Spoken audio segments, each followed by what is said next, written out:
नेत्रहीन असलेल्या 4 अंध माणसांना ज्यांनी कधी आयुष्यात हत्तीच पाहिला नाही, हत्तीबद्दल ऐकलंही नाही, त्यांना हत्तीच्या समोर हत्तीच्या पुढ्यातच उभं केलं गेलं आणि दृष्टी असलेला एक सद्गृहस्थ त्यांना विचारायला लागला की तुमच्या पुढ्यात हत्ती नावाचा प्राणी उभा आहे, तुम्ही त्या हत्तीला स्पर्श करायचा आणि सांगायचं हत्ती कसा असेल, कसा दिसत असेल. हत्तीच्या शेपटीजवळ जो उभा होता तो हत्तीच्या शेपटीला स्पर्श करता झाला आणि सांगायला लागला की हत्ती एका दोरीसारखा लांब सडक आहे. हत्तीच्या सोंडेजवळ जो उभा आहे तो हत्तीच्या सोंडेला स्पर्श करता झाला आणि सांगायला लागला हत्ती तर अजगरासारखा आहे, विळखा घालू शकेल. पायाजवळचा म्हणाला नाही, हे चूक आहे, हत्ती एका उभ्या खांबासारखा आहे. हत्तीच्या पोटाजवळचा म्हणाला हत्ती गोलाकार घुमटासारखा असा भला मोठा आहे. दृष्टी नसल्या कारणास्तव आपल्याला जसा स्पर्श झाला तशा आभासी पद्धतीनं हत्तीचं वर्णन त्या माणसांनी केलं. पण ज्या माणसाला दृष्टी होती त्या माणसानं हत्ती कसा दिसतो हे खडानखडा यथायोग्यपणे सांगितलं. अगदी याच पद्धतीनं आम्हाला आमच्या जीवनाकडे पाहण्याची दृष्टी ज्या काळात आज प्राप्त होत नाहीये, आभासी पद्धतीनं आमच्या जगण्याकडे पाहण्याचा दृष्टिकोन आम्हाला प्राप्त होतोय, अशा परिस्थितीत गेल्या हजारो वर्षांपासून भक्ताला भगवान बनण्याची, आत्म्याला परमात्मा बनण्याची प्रेरणा देऊन या विश्वामध्ये वस्तूचं यथार्थ जसं आहे तसं वर्णन याचा अर्थ जैन धर्म आहे.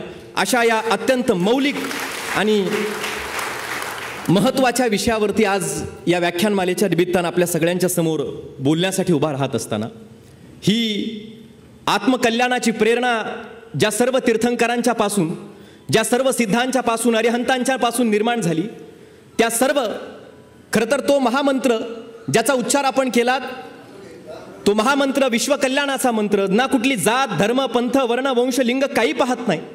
या भूतलावरती आत्मशुद्धीच्या दृष्टीनं, मोक्ष कल्याणाच्या दृष्टीनं माणसाला प्रेरित करू पाहणाऱ्या त्या प्रत्येक तीर्थंकरांपासून, गुरूंपासून, आचार्यांपासून, सिद्धांपासून प्रत्येकाला वंदन करण्याची प्रेरणा देतो. त्या नमोकार महामंत्र नमो अरिहंतानम, नमो सिद्धानम, नमो आयर्यानम, नमो ओज्झानम, नमो लोय सब्ब साहुनम या मंत्राच्या साह्यानं मी सर्वप्रथम या सर्व सिद्धांना, आचार्यांना, गुरुवरांना विनम्रपणे वंदन, अभिवादन या निमित्तानं सुरुवातीला करेल. एक अतिशय सुंदर आणि समर्पक असा कार्यक्रम सकल दिगंबर जैन समाज Ichalkaranji, lions club of Ichalkaranji व रोटरी क्लब ऑफ इचलकरंजी सेंट्रलच्या संयुक्त विद्यमाने किती सुंदर अरिहंत व्याख्यानमाला या नावानं गेल्या 8 वर्षांपासून आपण चालवत आहे. अनेक प्रायोजक समोर येऊन या व्याख्यानमालेसाठी, अशा वैचारिक कार्यक्रमासाठी सहकार्य करू पाहताय, त्याबद्दल आपलं मनापासून कौतुक आणि अभिनंदन मी या ठिकाणी करेल. आभारी आपले या ठिकाणी व्यक्त करेल. कारण पर्युषण पर्वाच्या निमित्तानं, पर्युषण पर्व संपलंय पण या निमित्ताने आपण ही व्याख्यानमाला चालवत आहे. पर्युषण या शब्दाचा अर्थ जर पाहिला तर त्याचे अनेक अर्थ निघतात, पण पर्युषणाचा या वर्तमान स्थितीत अर्थ पाहताना आत्मशुद्धी, आपल्या स्वतःची शुद्धी घडून आणण्यासाठी या कालखंडात जी कृती कार्य आपण करतो त्या कार्यांना आपण पर्युषण असं म्हणूयात. आणि आत्मशुद्धीच्या दृष्टिकोनातून जर आपण विचार केला वडीलधाऱ्या मंडळींनो, तर सर्वात जास्त महत्त्वाची गोष्ट आहे ती चांगले विचार आहेत. चांगले विचार हे माणसाला आत्मशुद्धी घडून आणतात. आणि या अरिहंत व्याख्यानमालेच्या निमित्तानं आपण एक महत्त्वाची आत्मशुद्धी घडून आणत पर्युषणाला सफलपणे ठरवतायत किंवा सार्थकी लावतायत असं या ठिकाणी मी संयोजकांना या ठिकाणी म्हणेल. कारण आज जे वातावरण निर्माण झालेलं आहे, या वातावरणाकडे पाहत असताना सगळा चंगळवाद निर्माण झाला आहे. या समाजामध्ये लोकांना विचारांपेक्षा विकार जास्त महत्त्वाचे वाटू लागलेत. प्राचार्य शिवाजीराव भोसले सरांचं नाव आपण ऐकलं असेल. मगाशी आदरणीय चंद्रकांत पाटील सरांनी उल्लेख करताना वक्ते कुठल्या स्तराला आर्थिक विमोचना आज ज्या पद्धतीनं वैचारिक क्षेत्रात निर्माण होऊ पाहते त्याबद्दल भाष्य केलं. पण मी सांगेल प्राचार्य शिवाजीराव भोसले सरांना आपल्यातल्या अनेकांनी अनुभवलं असेल. इतकी तपस्वी ऋषितुल्य माणसं होऊन गेली. कधी कधी पैसे आणि या सगळ्या गोष्टींपेक्षा सुद्धा विचारांचं महत्त्व फार मौलिक असतं, हे आज समाजाला कळणं गरजेचं आहे. आपण जरी अनेक वक्त्यांच्या या गोष्टींचा उल्लेख केला तरी सुद्धा एक बाब लक्षात घेतली पाहिजे. आज व्याख्यान या गोष्टीकडे पाहत असताना बऱ्याच लोकप्रिय वक्त्यांची व्याख्यानं मी जबाबदारीनं पहिल्यांदा या मंचावरून बोलतोय. लोकप्रिय वक्त्यांची व्याख्यानं ही व्याख्यानं नाही आहे, ती एकपात्री प्रयोग आहेत, हे आपण लक्षात घेतलं पाहिजे. ती एकपात्री प्रयोग आहेत. ठरलेला तोच साचा, सरलेला ठरलेला तोच ढाचा यायचा आणि जसाच्या तसा शब्द न शब्द त्याच टायमिंगला जसाच्या तसा मांडायचा. आपण अनन्यसाधारण महत्त्व त्यांना देतो आणि मग त्यांचे भाव वाढत जातात. हे श्रोत्यांनी समजून घेणं पहिल्यांदा गरजेचं आहे. कारण आपल्याला तेच हवं आहे.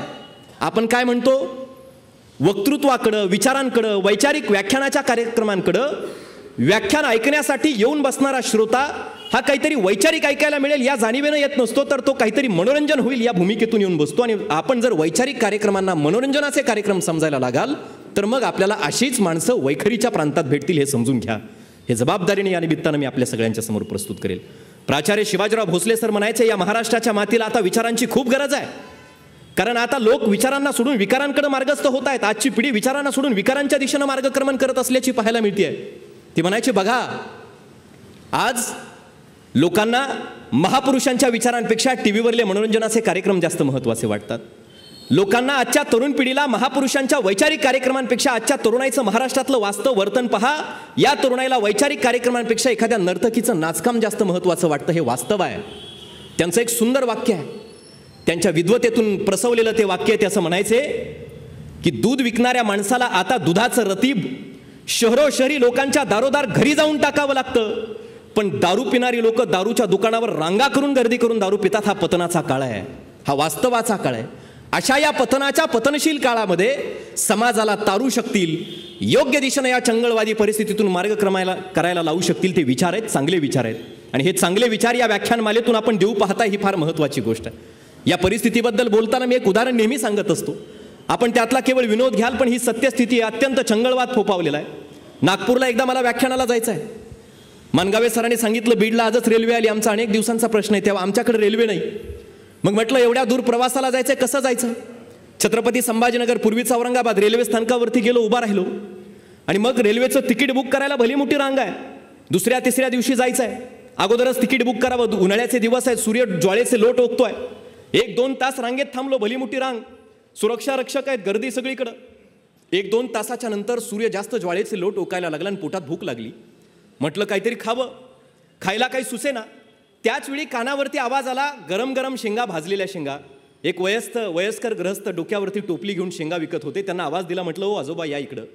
खिशातले 10 रुपये काढले, त्यांच्या हातात टेकवले. शेंगा अशा हातात घेतल्या आणि त्या शेंगा खायला लागलो. शेंगातली ती दाणे खायचो आणि शेंगाची टरफल एका हातात साठवायचो. शेवटी सगळे हातातल्या शेंगा खाऊन संपल्या, पोटाची भूकही शमली. नंबरही आता तिकीट काढायला जवळ येत होता, पण कळेना आता ही टरफलं टाकायची कुठं, हा प्रश्न आहे. शेजारी आसपास सगळीकडे सुरक्षा रक्षक आहे, स्वच्छता राखा असे फलक लावलेले आहेत. पाठीमागचे एक काका केळी खात होते. म्हटलं काओ काका, ही टरफलं आता साठलीत, ही कुठं टाकायची? ते म्हणाले, एवढा काय विचार करतोय बाळा, टाक समोरच्याच्या खिशात. म्हटलं समोरच्याच्या खिशात? त्यांना कळालं तर ते म्हणाले, बाळा एवढा वेळपासून केळी खातोय, साल्टीत तुझ्या खिशात टाकतोय, तुला कुठं समजलं? आपण या गोष्टीतला विनोद घेतोय, पण राजकीय, सामाजिक, धार्मिक सगळ्या अंगाने जर पाहिलं, आज महाराष्ट्राच्या या प्रांतामध्ये या पद्धतीचा चंगळवाद फोपावलेला आहे. याची साल्टी त्याच्या खिशात, त्याची टरफलं याच्या खिशात, हे सगळ्या क्षेत्रात आपण ते समजून घेतलं पाहिजे. अशा परिस्थितीमध्ये समाजाला तारणारे विचार आजच्या काळाला एका उच्च दिशेनं, एका चांगल्या दिशेनं मार्गक्रमण करायला प्रवृत्त करू शकतायत. या दृष्टीनं आजची ही आपली व्याख्यान मला फार महत्त्वाची, हे मी सांगेल. मानगावे सरांचा मला फोन आला, तीर्थंकरजी मानगावे सर, या व्याख्यानासाठी आपल्याला यायचं आहे. आणि मग त्यांनी विषय विचारला. अरिहंत व्याख्यान मला सकल दिगंबर जैन समाज आणि ही सगळी मंडळी घेत आहेत, विशेषतः पर्युषण पर्वाच्या निमित्तानं घेत आहेत. ते म्हणाले, आपला जो तयारीचा विषय असेल, जो विषय आपला आवडता असेल तोच द्या. मी म्हटलं नाही, मी एका वेगळ्या विषयावरती बोलण्याचा यावेळी प्रयत्न करणार आहे. जैन ही विश्वकल्याणाची खरोखर समृद्ध जीवन पद्धती आहे. जैन हा जरी धर्म असला तरी समस्त विश्वानं विश्वाच्या कल्याणासाठी अंगीकारावा एवढी सुंदर अशी जीवनधारा जैन तत्वज्ञानानं घालून दिलेली आहे. आणि म्हणून त्या जैन विश्वकल्याणाच्या समृद्ध परंपरेवरती मी बोलणार आहे. अनेकांना इथं आल्यानंतर प्रश्न पडला असेल, व्याख्यान आणि व्याख्याते म्हटलं की बऱ्याचदा डोईचे केस गेलेले किंवा केस पांढरे झालेली माणसं पाहायला मिळत आहेत. बऱ्याच जणांना प्रश्न पडला असेल, मानगावे सरांना काय सुचलं आणि 20-25 या पोरांना त्यांनी इथं व्याख्यानाला बोलावलं आहे. स्वामी विवेकानंद वडीलधाऱ्या मंडळीनं असं म्हणायचे की तुम्ही तुमच्या देशातल्या युवकांच्या ओठावरचं गीत मला सांगा, तुमच्या देशाचं हित मी तुम्हाला सांगेल. आज माझ्या पिढीच्या ओठावरती जे गीत असेल त्यात आमच्या राष्ट्राचं हित दडलेलं आहे. आणि म्हणून या युगाचा कर्णधार म्हणून ही विश्वकल्याणाची भाषा माझ्यासारख्या तरुणांच्या मुखातून प्रसवलीच पाहिजे. या दृष्टिकोनातून, या जाणीवेतून कदाचित त्यांनी मला इथं बोलावलं असेल आणि त्या भूमिकेतून मी आपल्या सगळ्यांच्या समोर बोलतोय. हा विषय जैन विश्वकल्याणाची समृद्ध परंपरा हा अत्यंत डीप आहे, अत्यंत सखोल आहे. पण माझ्या बुद्धीला जेवढा झेपेल त्या स्तरावरती आपल्यासमोर मांडायचा प्रयत्न या विषयाच्या माध्यमातून माझा या ठिकाणी असणार आहे. खरं तर जैन या शब्दाकडे पाहिल्याच्या नंतर ज्या भारत भूमीवरती आपण या ठिकाणी उभे आहेत, मुळात या भारताचं नावच भरत नावाचे एखाद्या चक्रवर्ती सम्राट, प्रथम तीर्थंकर आदिनाथ आदिगुरु ऋषभदेवांचे पुत्र असलेल्या भरताच्या नावावरून या भारतभूमीचं नाव आहे. ही भारतभूमी आणि जैन हा शब्द वेगळा होऊ शकत नाही. निर्ग्रंथ धर्म या नावानं ज्या सुरुवातीच्या काळात या देशात या विश्वात प्रचलित असलेला जैन धर्म, त्या जैन धर्माचं या देशाशी असलेलं एक अतूट अशा स्वरूपाचं नातं आहे. मी असं म्हणेल याच्या पुढे जाऊन, आकाशातल्या सूर्यापासून सूर्याचं तेज वेगळं करणं जसं अशक्य आहे, तसं या मातीच्या कणावरती जैन या विचाराचा झालेला जो संस्कार आहे तो संस्कार या मातीपासून, भारतापासून वेगळा करणं शक्य आहे. इतकं अतूट नातं जैन तत्वज्ञानाचं, जैन धर्माचं, जैन विचारांचं या मातीशी, भारतभूमीची असल्याचं आपल्याला पाहायला मिळतं आहे. मी नाही बोलत. तुम्हाला माहिती आहे या जगातला सगळ्यात विद्वान कोण माणूस होऊन गेला? जगातला सगळ्यात जास्त बुद्धी, IQ लेवल ज्याची सर्वात जास्त होती असा माणूस कोण होता? Albert Einstein. अल्बर्ट आइन्स्टाईनला विचारलं पुढचा जन्म मिळाला तर काय काय तुम्ही इच्छा व्यक्त कराल? ते म्हणाले तसा माझा पुनर्जन्मावरती विश्वास नाही. जगातला सर्वात जास्त IQ असलेला, सर्वात जास्त बुद्धिमान असलेला अल्बर्ट आइन्स्टाईन नावाचा शास्त्रज्ञ सांगतो, जर पुढचा जन्म मिळालाच यदा कदाचित तर मी देवाकडे प्रार्थना करेल, भारतभूमीवरती असलेल्या जैन नावाच्या धर्मात मला जन्माला घाल. हे अल्बर्ट आइन्स्टाईनांचं उद्गार आहे. ज्ञानी झैल नावाचे या देशाचे राष्ट्रपती होते. ज्ञानी झैल असं म्हणाले, इतका मोठा धर्म आहे, अहिंसेच्या, त्यागाच्या तत्वावरती चालणारा धर्म आहे, एक मुंगी, एक जीवाणू, विषाणू सुद्धा मरणार नाही याची काळजी घेणारा, याची दक्षता घेणारा हा धर्म आहे. या देशातला प्रत्येक माणूस जर जैन असता, ज्ञानी झैल म्हणतात, या देशात कुठल्याच पोलीस स्टेशनची आणि कुठल्याच पोलिसांची या देशाला गरज पडली नसती. एवढी विशाल परंपरा, एवढा विशाल अशा स्वरूपाचा हा धर्म आहे. हा धर्म एक जगण्याची पद्धती ज्यावेळी व्हायला लागेल त्यावेळी विश्व कल्याणाच्या दिशेनं मार्गस्थ होईल. लक्षात घ्या. माऊली ज्ञानेश्वरांनी अगदी अलीकडच्या काळात, ऋषभदेव तर किती वर्षापूर्वी होऊन गेले, भगवान महावीर किती वर्षापूर्वी होऊन गेले, हे विश्वाची माझे घर ऐसी मती जयाची स्थिर, हे माऊलींनी अलीकडच्या काळात सांगितलं. अलीकडच्या काळात जगातल्या प्रत्येक मंचावरती शिकागोच्या उभा राहून स्वामी विवेकानंदांनी प्रत्येक माणसाला आपलं बहीण आणि भाऊ मानण्याचं सामर्थ्य आमच्या संस्कृतीत हे सांगितलं. त्या स्वामी विवेकानंदांना सुद्धा एकानं विचारलं, मला एका विचारवंतानं सांगितलं आहे, स्वामी विवेकानंदांना विचारण्यात आलं परदेशात युरोपात असताना, कदाचित आताचे इतिहासकार ही माहिती लिहित नाहीत, की तुम्ही ज्या देशातून आलाय त्यांना म्हणाले की तुम्हाला वेळ कमी आहे, गर्दी आहे, तुमच्या भोवती आता एका वाक्यात उत्तर देता येईल असा प्रश्न आहे, तुम्हाला त्याचं उत्तर देता का? विवेकानंदांना म्हणाले, तुम्ही तुमच्या भारत देशाची एका वाक्यात ओळख काय सांगाल? क्षणाचाही विलंब आला होता. स्वामी विवेकानंद युरोपातल्या पत्रकारांना उत्तर देताना म्हणत होते, भगवान महावीरांचं तत्वज्ञान आणि छत्रपती शिवरायांचा पराक्रम ही माझ्या भारत देशाची ओळख आहे. आपल्या देशाची ओळख सांगायला स्वामी विवेकानंदांना भगवान महावीरांचं तत्वज्ञान सांगावं लागतं. ही आमच्या देशाची ओळख आहे, लक्षात घ्या. आणि म्हणून ही जी जैन परंपरा आहे ही केवळ एक धर्म न म्हणून न पाहता, मी मगाशी माऊली ज्ञानेश्वरांचा जो संदर्भ दिला, विवेकानंदांचा विश्व कल्याणाच्या विचारांचा जो स्थापित त्यांनी विचार केला तो संदर्भ दिला, या सगळ्या महापुरुषांच्या परंपरेच्याकडे पाहिल्याच्या नंतर आज युनेस्को, युनायटेड नेशन्सची ही जागतिक स्तरावरती आज रशिया युक्रेनचं युद्ध सुरू आहे, इस्रायलचं एका वेगळ्या देशाशी युद्ध सुरू आहे. या सगळ्या वैश्विक पातळीवरती विचार करत असताना वैश्विक शांतीचा, विश्व कल्याणाचा, शाश्वत विकासाचा विचार ही सगळी मंडळी करतायत. भली मोठी मोठी तज्ज्ञ येत आहेत, त्या विषयांवरती मंथन करतायत, विचार करतायत. पण या सगळ्या विश्व कल्याणाची परिभाषा बोलू पाहणाऱ्या जगातल्या कुठल्याही कानाकोपऱ्यातल्या माणसाचं जर विश्व कल्याणाचं सूत्र काय असेल तर ते जैन जीवन पद्धती हे लक्षात घ्या. जैन जीवन पद्धती जर जगानं अनुसरली तर विश्व कल्याण, शाश्वत विकास त्यातून साध्य होऊ शकतो. हे विज्ञानानं सुद्धा सिद्ध केलं आहे. या सर्व गोष्टी आपल्याला समजून घेणं गरजेचं आहे. धर्म या तुलनेत विचार करता कुणीतरी म्हटलं धर्म ही अफूची गोळी आहे, पण धर्माचा खरा अर्थ काय? मी असं म्हणेल, मला असं वाटतं मानगावे सर, धर्म म्हणजे जो धारण केल्यानंतर माणसाला त्याच्या समस्त दुःखांपासून, दुःखांचा नायनाट करण्याची क्षमता त्याच्यात देतो, तो खरा धर्म असतो. ही धर्माची खरी व्याख्या होणं गरजेचं आहे. कुठल्या धर्माच्या बाबतीत आपला विरोध असण्याचं कारण नाही. अनेक धर्म आपल्याला पूज्य, वंदनीय आहेत. काही धर्मात असं सांगितलं जातं, हिंदू धर्मात, की प्रभू श्रीराम, श्रीकृष्ण, विष्णू, भगवान महादेव या देवांना घेतल्याशिवाय हिंदू धर्माचं पानही हलत नाही. ख्रिश्चन धर्मात येशूंचं नाव घेतल्याशिवाय ख्रिश्चन धर्माचं पान हलत नाही. एकीकडे मुस्लिम धर्मात मोहम्मद पैगंबरांचं नाव घेतल्याशिवाय त्या धर्माचं पान हलत नाही. पण जैन धर्म असं सांगतो, इथं कुणाचंही नाव घेण्याची गरज नाही, पान कुणाच्याही नावाशिवाय हलण्याची गरज नाही, पान स्वतःच हलतं. हा विज्ञानवादी सिद्धांत आहे, हा वास्तव अर्थ आहे. यथार्थपणे एखाद्या गोष्टीचं विश्लेषण करणारा हा जैन ही जीवन पद्धती, ही विचारधारा, ही पद्धती, ही विचारधारा आपल्याला प्रत्येकाला समजून घेणं मला वाटतं गरजेचं आहे. इथं प्रत्येक माणूस भगवान बनू शकतो. तुमचा आत्मा परमात्म्यात रूपांतरित होऊ शकतो. तुम्ही भक्त असाल तर भगवान बनू शकता. म्हणजे कसं आहे, पीठ आहे पीठ, आपण पिठासारखे आहोत. तीर्थंकर भाकरी बनलेत. पिठाची भाकरी बनण्याची जी प्रक्रिया, त्या प्रक्रियेतून प्रत्येक माणूस जाऊ शकतो. हा किती मोठा विचार आहे. हा इतका वैश्विक स्तरावरचा एका उंचीचा विचार, प्रत्येक माणसाला एवढा मोठा स्वतःच्या मोक्षासाठीचा एक प्रेरणेचा स्रोत, आत्मविश्वास देण्याचं काम ही जीवन पद्धती, ही विचारधारा करते. आपल्याला समजून घ्यावं लागेल. इतका विज्ञानवादी धर्म जगाच्या पाठीवर आता आपल्याला पाहायला प्राप्त होत नाही. या धर्मातलं विज्ञान गूढता, या धर्मातलं विज्ञान समोर येत आहे. धर्म कोणता प्राचीन, विचारधारा कोणती प्राचीन, याच्यावरती अनेकांचे अनेक विचार आहेत. पण मुळात कधी विचार केलाय का? प्राचीन म्हणजे जुना असं म्हटलं जातं. सगळ्यात जुना कोणता? पण प्राचीन या शब्दाचा अर्थ काय आहे? प्राचीन म्हणजे काय? प्राचीन हा शब्द मानगावे सर कुठून आला? प्राचीन या शब्दातले पहिले दोन शब्द, त्याच्यावरून प्राचीन तयार झाल्या. प्राचीनचा अर्थ प्राची आणि न. प्राची, प्राची या शब्दाचा अर्थ काय होतो? प्राची म्हणजे सूर्य ज्या दिशेने उगवतो ती दिशा म्हणजे प्राची, याचा अर्थ पूर्व दिशा. आणि मग प्राचीन धर्म कुठला, कुठली विचारधारा? प्राचीन हा शब्द कुठून आला? जे विचार, जे धर्म, जे तत्वज्ञान पूर्वेला जन्माला आलंय त्याला प्राचीन असं म्हटलं गेलंय. मग विचार करा, सिंधूच्या खोऱ्यात हिंदू धर्म जन्माला आला असं म्हटलं जातं. एकीकडे पश्चिम दिशेला त्या भागात तिकडे अनेक धर्म जन्माला आली, पण प्राचीन पूर्व दिशेला या देशाच्या जन्माला आलेला धर्म कुठला असेल, तत्वज्ञान कुठलं असेल, तर ते जैन तत्वज्ञान आहे.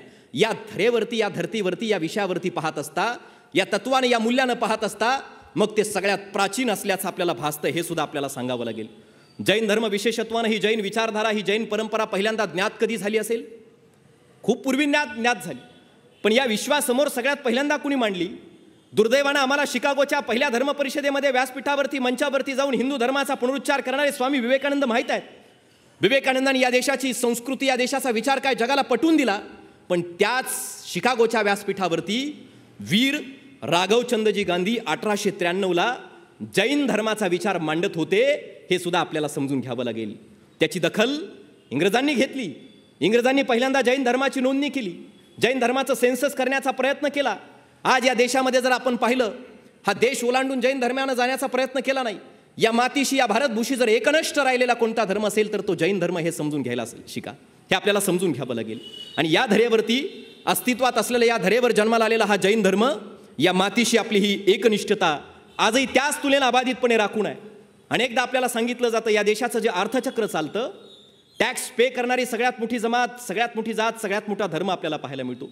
या देशावर जेव्हा जेव्हा संकट येईल, त्या संकटामध्ये मदत म्हणून खंबीरपणे उभा राहणारी परंपरा आपल्याला जैन धर्मात पाहायला मिळते. आणि हीच परंपरा, हाच विचार विश्वकल्याणाचा विचार आहे. हाच विचार भगवान महावीरांनी स्थापित केलेला, ऋषभदेवांपासून महावीरांनी स्थापित केलेला हा विचार आहे. हा विचार आपल्याला प्रत्येकाला आजच्या काळात समजून घेऊन जगाच्या या पटलावर, जगाच्या या भाळावर आपल्याला रेखावा लागेल, मांडावा लागेल. हे आपल्याला समजून घ्यावं लागेल. हे ना कुणा एका जैन असलेल्या माणसाच्या अस्तित्वासाठी आहे, ना कुणा फक्त जातीनं धर्मानं जैन असलेल्या माणसाच्या उद्धारासाठी आहे. हे विश्वाच्या उद्धारासाठी आहे. जैन ही विश्वकल्याणाची समृद्ध अशा स्वरूपाची परंपरा, जीवन पद्धती आहे. हेच मी पुन्हा पुन्हा या कार्यक्रमाच्या निमित्तानं सांगतोय. तो इतिहास आपल्याला सगळ्यांना ज्ञात आहे. स्वर्ग नर्क या कल्पनांमध्ये आपण पेरून घेतो एकमेकांना. भगवान ऋषभदेवांच्याही पूर्वीपासून अस्तित्वात असलेला जैन धर्म असं सांगितलं जातं. पण आपण ऋषभदेवांच्या पासून सुरुवात करूया. भगवान ऋषभदेव आपल्याला ज्ञात आहे. ते भगवान ऋषभदेव इंद्राच्या दरबारात स्वर्गात एके दिवशी गेले असं सांगितलं जातं. स्वर्गात गेले आणि जैन धर्माच्या विचाराचा मूळ प्रवास, मूळ सुरुवात या देशात सुरू कशी झाली हे पाहताना आपण विचार करतोय. ऋषभदेवाच्या दरबारात गेले. नीलांजना नावाचे एक अप्सरा, त्या अप्सरेचं निधन झालं. आणि त्या अप्सरेचं निधन, मृत्यू झाला. इंद्राला स्वतःची शरम वाटायला लागली. त्या अप्सरेचं निधन झाल्यावर होणारा शोक लपवण्याचा प्रयत्न इंद्रानं केला. आणि ऋषभदेवांच्या लक्षात आला, रे स्वर्गात सुद्धा माणसाचा मृत्यू होतो आणि शोक व्यक्त केला जातो. ऋषभदेवांनी पाहिला, रे इंद्र स्वर्गाचा राजा, इंद्र दरबाराचा राजा, पण त्याचं सिंहासन सुद्धा डळमळीत आहे. इंद्राकडे कल्पतरू आहे, इंद्राकडं कामधेनू नावाची गाय आहे, इंद्राकडं चिंतामणी आहे.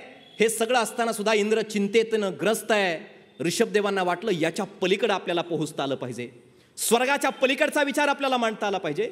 स्वर्ग नरक या कल्पनेच्या पलीकडे आपल्याला जाता आलं पाहिजे. आणि तो सिद्धालयाच्या दिशेनं, मोक्ष प्राप्तीच्या दिशेनं घेऊन जाणारा विचार ऋषभदेवांनी मांडायचा प्रयत्न या मातीमध्ये, या धरेवरती करून विश्वाच्या कल्याणाची परंपरा रेखून दिली. लक्षात घ्या, सगळ्यात पहिल्यांदा या भारतभूमीवरती पुरुषांसाठी 64 स्वरूपाची 64 वेगवेगळी कामं ऋषभदेवांनी निश्चित करून दिली. स्त्रियांसाठी 72 वेगवेगळ्या स्वरूपाची कामं ऋषभदेवांनी त्या ठिकाणी निश्चित करून दिली. असी मसी कृषी आपण जे म्हणतो, तलवारबाजी, युद्धकला, ज्ञान ग्रहण करण्याची ती सगळी लेखन पद्धती, सगळी कला, कृषीची कला, ही सगळी कला, ही सगळ्या गोष्टी विकसित करण्यामध्ये, या देशात ते अस्तित्व अबाधित राखण्यामध्ये, सुरुवात करण्यामध्ये जर कुणाचा वाटा असेल तर तो ऋषभदेवाचा वाटा आहे. हे सुद्धा विश्वकल्याणाच्या जाणीवेतून आपण प्रत्येकानं समजून घेणं मला वाटतं गरजेचं आहे. आपल्याला ज्ञात आहे 100 पुत्र ऋषभदेवांना आहेत, 2 कन्या आहेत, 2 मुली आहेत. ब्राह्मीनं ब्राह्मी लिपी सुरू केली. सुंदरीनं हे संख्याशास्त्र गणित मांडायचं काम त्या ठिकाणी केलं. चक्रवर्ती सम्राट होण्याची अपेक्षा आणि लालसा असलेल्या भरत नावाच्या पुत्रानं सांगितलं 100 भावांना की मी चक्रवर्ती सम्राट होणार आहे, 100 राज्यांचा मला स्वामी व्हायचा आहे. तुम्ही तुमच्या राज्याचा त्याग करा, नाहीतर माझ्यासमोर युद्धाला उभा राहा. 98 भावंडांनी भावाच्या विरोधात लढायचं नको, रक्तपात नको म्हणून स्वतःच्या राज्याचा त्याग केला. ऋषभदेवानी जो मोक्ष कल्याणाचा, मोक्ष प्राप्तीचा विचार मांडला, तो अहिंसेचा, त्यागाचा विचार अनुसरून ती 98 भावंड निघाली ऋषभदेवांच्या पाऊलवाटांचा प्रवास करत, त्यांच्या पावलावरती पाऊल ठेवत. पण बाहुबली नावाचा बलदंड, गोमटेश्वर, बाहुबली साक्षात उभा राहिले आणि सांगते झाले, माझ्या पित्यानं मला वाटून दिलेलं माझं राज्य मी चालवणार, मी ते राज्य तुझ्यासमोर टेकवणार नाही, मी झुकणार नाही, मी वाकणार नाही, मी नमणारच नाही. भरतानं सांगितलं मी तर चक्रवर्ती सम्राट होणारच आहे, तुला माझ्याशी युद्ध करावं लागेल. आपल्याला ज्ञात आहे जलयुद्ध, शीतयुद्ध, वेगवेगळ्या प्रकारचं मुष्टियुद्ध, अनेक युद्ध झाली. शेवटचं हात उचलायचा, परस्परांच्या डोक्यावरती मारायचा, पाताळात एकमेकांना घालायचं. बाहुबलीची ताकद या विश्वाला माहीत आहे. बाहुबलीने तो हात भरताच्या डोक्यावर, भावाच्या, मोठ्या वरिष्ठ भावाच्या डोक्यावर मारण्यासाठी असा उचलला. हात असा वरती, आणि गोमटेश्वर बाहुबलीने उचललेला तो हात असा वरती आकाशातच ठेवला आणि डोक्यात विचार आला, कुणाच्या विरोधात लढतोय? पाठीवरून ज्याच्या मी आलोय त्या सख्या भावाच्या विरोधात मी संघर्ष करू पाहतोय. रक्तपात कुणाच्यासाठी करतोय? इवल्याशा जमिनीच्या या राज्यासाठी, सम्राट होण्यासाठी करतोय. तो हात असा वरती आहे, तो हात उचललेला वाया जाया नको, भावावरती पडायचा तर नाहीच आहे, वाया जायला नको म्हणून बाहुबलीने तो हात स्वतःच्या डोक्यावरती टाकला आणि स्वतःचं केशलोचन केलं आणि ठरवलं आता काय करायचं तर पित्याच्या ऋषभदेवाच्या मार्गानं मार्गस्थ व्हायचं. मार्गस्थ व्हायला ते बाहुबली निघाले.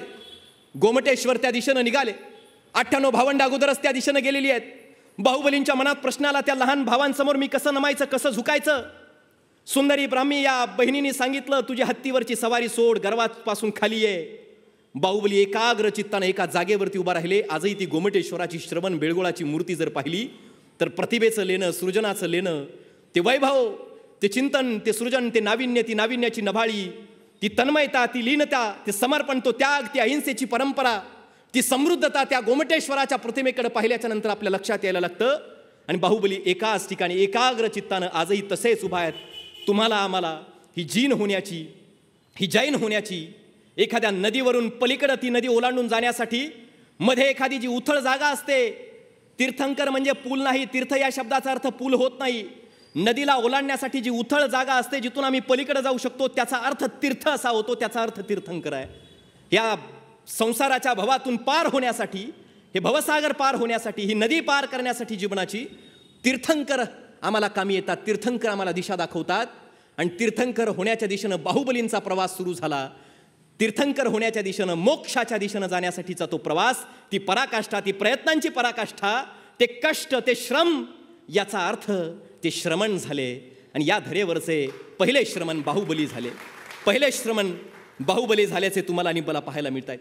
बघा काय विचार आहे. युद्धभूमीपासून सुरू झालेला बाहुबलींचा प्रवास योगभूमीपर्यंत त्यांना घेऊन गेला. बाहुबली पहिले श्रमण झाले. आदिनाथ, आदिगुरु भगवान ऋषभदेव पहिले तीर्थंकर झाले. भरत राजाला वाटलं मी आता चक्रवर्ती सम्राट झालो, 100 राज्यांचा मी स्वामी झालो. मेरू पर्वतावर जायचं, उंच मेरू पर्वत आहे, त्या पर्वतावर मी चढेल आणि त्या पर्वतावर उंच असं माझं नाव करून ठेवेल की या विश्वातला, या देशातला चक्रवर्ती सम्राट भरत सम्राट आहे. भरत सम्राट निघाले त्या दिशेनं. आणि भरतानी पहिली एक एक एक एक पायरी चढताना पाहिलं मेरू पर्वतावर अनेक चक्रवर्ती सम्राटांची अगोदरच नावं कोरलेली आहेत. गर्वाचं हरण झालं. गर्व क्षणात लोप पावला. भरताच्या लक्षात आला, अरे माझ्या पूर्वी अनेक चक्रवर्ती सम्राट झाले. भरतानी ठरवलं आता त्याग करायचा, आपण आपल्या पित्याच्याच मार्गाने मार्गस्थ व्हायचं. आणि ते भरत त्या दिशेनं मार्गस्थ व्हायला निघाले. आणि त्या भरत चक्रवर्ती सम्राटानं मग श्रावक होण्याच्या दिशेनं या धर्माचा प्रसार आणि प्रचार करण्याची प्रयत्नांची पराकाष्ठा सुरू केली. पहिली ऋषभदेवांचं पहिलं मंदिर उभा केलं. भगवान ऋषभदेवांची पहिली प्रतिमा साकारायचं काम त्यांनी केलं. आणि मग ते आपण पाहतो भरत सम्राट चक्रवर्ती व्हायला निघालेले जैन धर्माचे पहिले श्रावक झाल्याचे आपल्याला त्या ठिकाणी प्रसार प्रचार करणारे पाहायला मिळत आहेत. हा इतिहास आपण प्रत्येकानं समजून घेतला पाहिजे. या इतिहासाच्या पायावरती आणि मग ऋषभदेव ज्यावेळी गेले, निघाले, स्वर्गापासून सुरू झालेला प्रवास स्वर्गाला नाकारणारा तो प्रवास, स्वर्गाच्या वरचा मार्ग शोधणारा तो प्रवास. स्वर्गाच्या वरती काय आहे तर त्या ऋषभदेवानी दाखवून दिलं सिद्धालय आहे. म्हणून तीर्थंकर कुठे असतात? सिद्धालयात असतायत. स्वर्गाच्या वरती सिद्धालय असतं हे तीर्थंकरांनी सांगितलंय. एका तीर्थंकराची क्षमता किती अफाट आहे माहीत आहे? प्रचंड अफाट आहे. आपण जर पाहिलं, एका बैलामध्ये 12 योद्ध्यांची ताकद असते. एका बैलात 12 योद्ध्यांची ताकद असते. असे 10 बैल, एक घोडा तयार होतो. 12 घोड्यांचं आपण जर पाहिलं तर एक हत्ती होतो. अशा 500 हत्तींचा एक सिंह होतो. एका सिंहात जेवढी ताकद असते तेवढी, अशा हजारो सिंहांमध्ये जेवढी ताकद असते तेवढी ताकद एका शरभ नावाच्या प्राण्यात, जो 8 पायाचा प्राणी समजला जातो, त्याच्यात असते. अशा लाखो शरभांची ताकद. हे जर सांगत गेलो आपण तर बलदेव, नागदेव यांच्यापर्यंत आलो. अशा लाखो कोट्यावधी नागदेवांचे, लाखो नागदेवांचा एक इंद्रदेव होतो. आणि अशा अगणित इंद्रदेवांची जी ताकद असते त्याहून कैक पटीने एका तीर्थंकरांची ताकद असते. तुमची क्षमता, तुमच्याकडे किती सामर्थ्य, किती संपत्ती, किती तुमच्याकडे तलवार शस्त्र, याच्यावरून तुमची क्षमता ठरत नाही. लक्षात घ्यायला शिका. ही परंपरा काय सांगते? ही विश्वकल्याणाची जैन जी समृद्ध परंपरा ही काय सांगते आम्हाला? तुमची क्षमता, तुमची ताकद तुमच्याकडे काय आहे, किती जमीन जुमला, किती संपत्ती, याच्यावरून ठरत नाही. हे समजून घ्यायला शिका. एखादी गोष्ट आहे, एखादं राज्य आहे, ते मिळवण्यासाठी आपण ज्यावेळी संघर्ष करतो, आपल्या क्षमतेच्या बळावरती आपण मिळवतो. तलवारीच्या धाकावर एखाद्यानं जर एखादी गोष्ट मिळवली तर तो वीर ठरवला जातो. पण आपल्याला प्रचंड आवडणारी, जीवनावश्यक वाटणारी सुद्धा एखादी गोष्ट जो सोडून द्यायला शिकतो, तिचा त्याग करायला शिकतो, तो त्याग करणारा माणूस महावीर होत असतो. हे समजून घ्यायला शिका. तो महावीर होतोय. वीरांचा सुद्धा तो वीर होत असतो. हे आपल्याला प्रत्येकाला समजून घेतलं पाहिजे. आणि म्हणून ही जी परंपरा मला सांगते, मोठेपणा म्हणजे काय? मी नेहमी सांगत असतो, मोठेपणा याचा अर्थ माझ्याकडे काय आहे हे जगाला दाखवण्यात लोकांना अनेकदा मोठेपणा वाटतो. माझ्याकडे काय हे जगाला दाखवायचं म्हणजे मोठेपणा. तुमच्याकडे काय आहे हे जगाला कळलं याचा अर्थ तुम्ही मोठे नसता. मला सांगा, ते हिमालय पर्वत आहे, त्या हिमालयाच्या पर्वतराजींमध्ये आम्ही पाहिले नसतील एवढे गगनचुंबी वृक्ष जे आसमानाशी स्पर्धा करत असतील, आमच्या डोळ्यांनी ते पाहिले नाहीत, जगाला ते माहीत नाहीत, याचा अर्थ ते मोठे नाहीत का? या पृथ्वीच्या पोटात असे काही हिरे असतील ज्यांची चमक या जगाच्या नेत्रांसमोर अजून आली नाही, ते आम्ही पाहिले नाहीत, जगाला माहीत नाहीत, याचा अर्थ ते मोठे नाहीत का? त्या समुद्राच्या पोटामध्ये असे गोलबंद पाणीदार मोती असतील, ज्या मोत्यांना आम्ही निहाळलं नाही, इतके सुंदरता त्यांचं वैभव पाहिलं नाही, याचा अर्थ ते मोठे नाहीत का? जगाला माहीतच नाही याचा अर्थ मोठेपणा नसतो. माझ्या स्वतःच्या आत्म्याची शुद्धी होते, मी उन्नत होतोय, ही जाणीव ज्याला होते तो माणूस खऱ्या अर्थानं मोठा होत असतो. हा मोठेपणा असतो. हा मोठेपणा सुद्धा आपण प्रत्येकानं समजून घेतला पाहिजे. जैन तत्वज्ञान परंपरेच्या, या विश्वकल्याणाच्या समृद्ध परंपरेच्या बाबतीत बोलत असताना अनेक गोष्टी आहेत. काय तो विचार जन्माला घातलोय? विज्ञानाला साजेसा, विज्ञानानं सुद्धा चकित होऊन तोंडात बोट घालावं. काळाचं वर्णन करताना सांगितलंय, आपल्याला ज्ञात आहे उत्सर्पिणी अवसर्पिणी, वरच्या दिशेनं भाग्याच्या दिशेनं जात असेल उत्सर्पिणी काळ, हे जैन तत्वज्ञानानं त्या काळी लिहून ठेवलंय. खालच्या दिशेनं दुर्भाग्याच्या दिशेनं जात असेल अवसर्पिणी काळ, काळाच्या मधलं अंतर अरा, सुषमा सुषमा दुष्मा, या गोष्टी आपल्याला ज्ञात आहेत. काळ हा कसा असतो काळाचं वर्णन केलंय. आणि ते कालचक्र जर आज विज्ञानानं पाहिलं तर ते जसंच्या तसं तंतोतंत विज्ञानाच्या समोर प्रस्तुत व्हायला लागतंय. काळाचं वर्णन आणि काळाचं संख्याशास्त्र मांडण्याचं काम त्या काळामध्ये ही परंपरा करत असेल तर हा विचार किती नेटाचा आणि किती टोकाला पोहोचलेला, किती उन्नत अशा स्वरूपाचा विचार असेल हे आपण प्रत्येकानं मला वाटतं समजून घेतलं पाहिजे. 63 महाशालक पुरुष एका युगात जन्माला येतात हेही आपल्याला ज्ञात आहे. हा इतिहास आपल्याला वेगळा सांगणं गरजेचं नाही. पण एक गोष्ट आहे, जैन ही विश्वकल्याणाची समृद्ध परंपरा म्हणत असताना एक सगळ्यात महत्त्वाची गोष्ट आहे. अनेक सांगितलं जातं आपल्याला, सत्य, अहिंसा, ब्रह्मचर्य, अपरिग्रह असते, या सगळ्या गोष्टी सांगितल्या जातात. 10 लक्षण धर्म सांगितला जातो, सगळ्या गोष्टी आहेत, ते ठीक आहे. पण माझं असं वर्णन आहे किंवा माझं असं निरीक्षण आहे की जैन या धर्माचा, या विचारधारेचा मुख्य पाया जर काय असेल तर मला असं वाटतं त्याग हा या धर्माचा मुख्य पाया. त्याग या तत्वावरती अवलंबून असलेला हा धर्म, ही विचारधारा, ही परंपरा आपल्याला तुम्हाला पाहायला मिळते. आपल्याला समजून घ्यावं लागेल. त्याग किती महनीय असतो. चातुर्मास सुरू आहे ना सध्या, अनेकांसागर गुरुदेव आता आपल्याकडे आलेले आहेत महाराज साहेब. या चातुर्मासाची ही परंपरा पूर्वीपासून आहे. या 4 महिन्याच्या काळात पाऊस पाणी असतो. या गुरुजनांनी एका ठिकाणी आश्रय घेऊन त्या ठिकाणी ज्ञानदानाचं पवित्र कार्य करायचं असतं. त्या कालखंडामध्ये स्थूलभद्र नावाचा एक राजपुत्र होता. स्थूलभद्र त्याचं नाव. स्थूलभद्र नावाचा एक राजपुत्र आहे. कोशा नावाची एक वारांगणा होती, तिच्या तो प्रेमात पडला. स्थूलभद्र कोशा वारांगणेच्या प्रेमात पडला. इतका प्रेमात मोहित झाला, इतका प्रेमात पडला की त्याच्या स्वतःचं पित्याचं जे राजपद होतं, पित्याचं ते राजपद सुद्धा त्या राजाच्या गादीवर बसायचं त्यानं नाकारलं. पिता दुःखी झाले, वाद झाला दोघांचा पिता पुत्रांचा, त्यात पित्याचं निधन झालं. स्थूलभद्राला इतका शोक अनावर झाला आणि स्थूलभद्रानं ठरवलं आता सगळ्या गोष्टींचा त्याग करायचा, साधू व्हायचं. धर्माची दीक्षा घेऊन साधू व्हायला स्थूलभद्र निघाले. आणि मग 4 महिन्याच्या चातुर्मासाच्या काळात अनेक जण अनेक ठिकाणी राहतात. तसे काही साधू, काही गुरुदेव हे काट्याकुट्यांमध्ये, काही सर्पांच्या सोबत, व्याघ्रांच्या सोबत जंगलात अनेक ठिकाणी राहिले. आणि स्थूलभद्राला सांगण्यात आलं की तुझ्या जर संयमाची परीक्षा घ्यायची असेल तर ज्या कोशा नावाच्या वारांगणेच्या तू प्रेमात होता तिच्या महलात तुला राहावं लागेल. त्यांची परीक्षा घ्यायची आहे, त्यांचा संयम निहाळायचा त्या चातुर्मासाच्या काळात. आणि स्थूलभद्र त्या चातुर्मासाच्या काळात त्या कोशा नावाच्या वारांगणेच्या घरात, महलात राहायला लागले. त्या 4 महिन्यात त्यांनी स्वतःवर संयम बाळगला. अत्यंत जटिल अशा जंगल अशा परिस्थितीमध्ये राहणाऱ्या अनेक साधू संतांपेक्षा सुद्धा जास्त त्यांची वाहवा झाली, त्यांचं कौतुक झालं. काही साधूंना असूया झाली. आणि मग त्यांनी ठरवलं पुढच्या वर्षी आम्ही त्या स्थूलभद्र त्या कोशाच्या वारांगणेच्या महलात राहणार. त्या कोशा नावाच्या वारांगणेच्या महलात इतर साधू राहायला निघाले, पण त्यांचा स्वतःवरचा संयम ढळला एका साधूचा. आणि तिच्या आग्रहाखातर, त्या कोशा नावाच्या वारांगणेच्या आग्रहाखातर नेपाळला कासोदा काम केलेलं वस्त्र आणायला ते गेले आणि त्यांचा संयम ढळला असं सिद्ध झालं. एके दिवशी एका राजाचा जो सारथी येतो त्या आश्रमात, त्या ठिकाणी, त्या कोशा वारांगणेच्या ठिकाणी, घराच्या त्या निवासाच्या ठिकाणी आला. आणि त्या कोशा नावाच्या वारांगणेचं सौंदर्य पाहून तो इतका प्रभावित झाला की त्याने स्वतःकडचा तो धनुर्धर बाण काढला आणि अलगदपणे एका आम्रवृक्षावरती तो मारला. आणि त्या आंब्याचा झाडाचा आंबा अलगदपणे तिच्या शयनगृहात, तिच्या ओटीत तो पडला. आणि ती इतकी मोहित झाली की सुयांचा ढिगारा आणि मोहरींच्या ढिगाऱ्यावरतीनं नृत्य करायला सुरुवात केली. आणि ते नृत्य करत असताना एकही मोहरी, एकही सुई अशी आजूबाजूला कुठेही पांगली गेली नाही.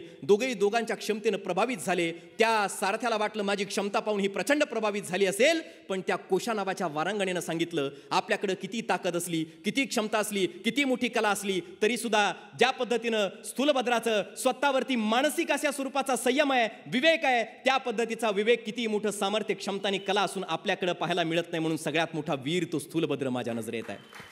सगळ्यात मोठा वीर तो स्थूलभद्र माझ्या नजरेत आहे. ही मानसिक ताकद या चातुर्मासाच्या काळात आम्हाला अधिक प्रभावित करत असते. हा अत्यंत प्रचंड असा वैश्विक अशा स्वरूपाचा हा विचार आहे, हा आपल्याला समजून घ्यावा लागेल.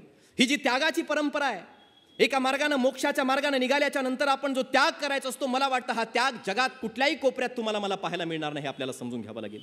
आणि म्हणून मी जो सांगतो सातत्यानं की त्याग या विचारावरती अवलंबून असलेला हा महत्त्वाचा धर्म आपल्याला समजून घ्यावा लागेल. हे आपल्याला प्रत्येकाला मला वाटतं समजून घेणं अलीकडच्या काळात सगळ्यात जास्त गरजेचं, हे लक्षात घ्या. आज केवळ त्यागाच्या गप्पा आणि त्यागावरती आपण बोलतो, पण वर्तमान पिढीमध्ये या बाबी रुजतायत का याचा विचार आपल्याला प्रत्येकाला वडीलधारे ज्येष्ठ म्हणून या ठिकाणी करणं गरजेचं आहे. मी नेहमी सांगत असतो, ही जी परंपरा आहे, हा जो विचार आहे, हा विचार आम्हाला प्रेयसाकडून श्रेयसाच्या दिशेने घेऊन जाणार आहे, ना की श्रेयसाकडून प्रेयसाकडे. तुम्ही म्हणाल हे श्रेयस प्रेयस काय, थोडं समजायला जड जात असेल, पण श्रेयसाचा अर्थ काय होतो, प्रेयसाचा अर्थ काय होतो? मला सांगा, चहा आपल्याला सगळ्यांना आवडतो की नाही? पण चहा शरीराला चांगला आहे का? चहा शरीराला चांगला नाही, त्याला प्रेयस असं म्हणतात. कडुलिंबाचा रस, तो कडुलिंबाचा पाला आम्हाला आवडतो का? शरीराला चांगला असतो तरी सुद्धा आवडत नाही, त्याला श्रेयस असं म्हणतात. आज समाजामध्ये प्रेयस असणाऱ्या अनेक गोष्टी आहेत, श्रेयस असणाऱ्या सुद्धा अनेक गोष्टी आहेत. आम्ही अलगदपणे आमच्या लेकरांना, आमच्या आजच्या पिढीला श्रेयसाकडून काढतो आणि प्रेयसाच्या दिशेने घेऊन जातो. का करतो? हे तात्पुरतं त्यांना समाधान मिळावं, तात्पुरतं सुख मिळावं. एखादं लेकरू आम्ही घरात आल्यावर रडायला लागलं की आम्ही स्वतःच्या खिशातला फोन काढायचा आणि त्याच्या हातात देऊन टाकायचा. झाली त्याच्या श्रेयसाकडून प्रेयसाकडच्या दिशेनं व्हायची सुरुवात. फार खेद वाटतो कधी कधी. एखाद्या कार्यक्रमाला गेलं, एखाद्याच्या घरी चहाला थांबलं, आई एखाद्या लहान चिमुकल्या लेकराला जवळ आणून बसवते, 1ली 2रीच्या वर्गात असतं, म्हणते आमचं बाळ फार हुशार आहे. मी विचारलं ना काय येतं त्याला, कसं काय हुशार आहे, का हुशार आहे? त्याची हुशारी सांगताना आई सांगते आमच्या बाळाला आत्ता या वयामध्ये यूट्यूब चालवता येतं, व्हॉट्सअप वापरता येतं, फेसबुक कळतं, याच्यावरून आम्ही त्याच्या हुशारीची परीक्षा घेतो. याचा अर्थ आम्ही श्रेयसाकडून प्रेयसाच्या दिशेनं आमचा चाललेला हा प्रवास आहे. आणि म्हणून ही जी विचारधारा आम्हाला सांगते, ही जैन विश्वकल्याणाची समृद्ध परंपरा आम्हाला जी सांगते, ही सांगते की आम्हाला प्रेयसाकडून मनुष्याला श्रेयसाच्या दिशेनं स्वतःचा प्रवास घेऊन जावा लागेल. आम्हाला मनुष्याकडून भगवान होण्याच्या दिशेनं आमची परंपरा घेऊन जावी लागेल, त्या दिशेनं आम्हाला मार्गस्थ व्हावं लागेल. आम्हाला महावीरांच्या वाटेवरून, महावीरांनी दिलेल्या मार्गावरून चालता येत नाही. माणसं फार हुशार आहेत. माणसांनी महावीरांचं नाव एका रस्त्याला दिलं आणि त्या रस्त्यानं चालायला लागली. आम्ही तेवढंच करू शकतो. महावीरांच्या वाटेचा प्रवास करणं आम्हाला सोयीचं होत नाही, म्हणून आम्ही या गोष्टींचं निवड करतोय.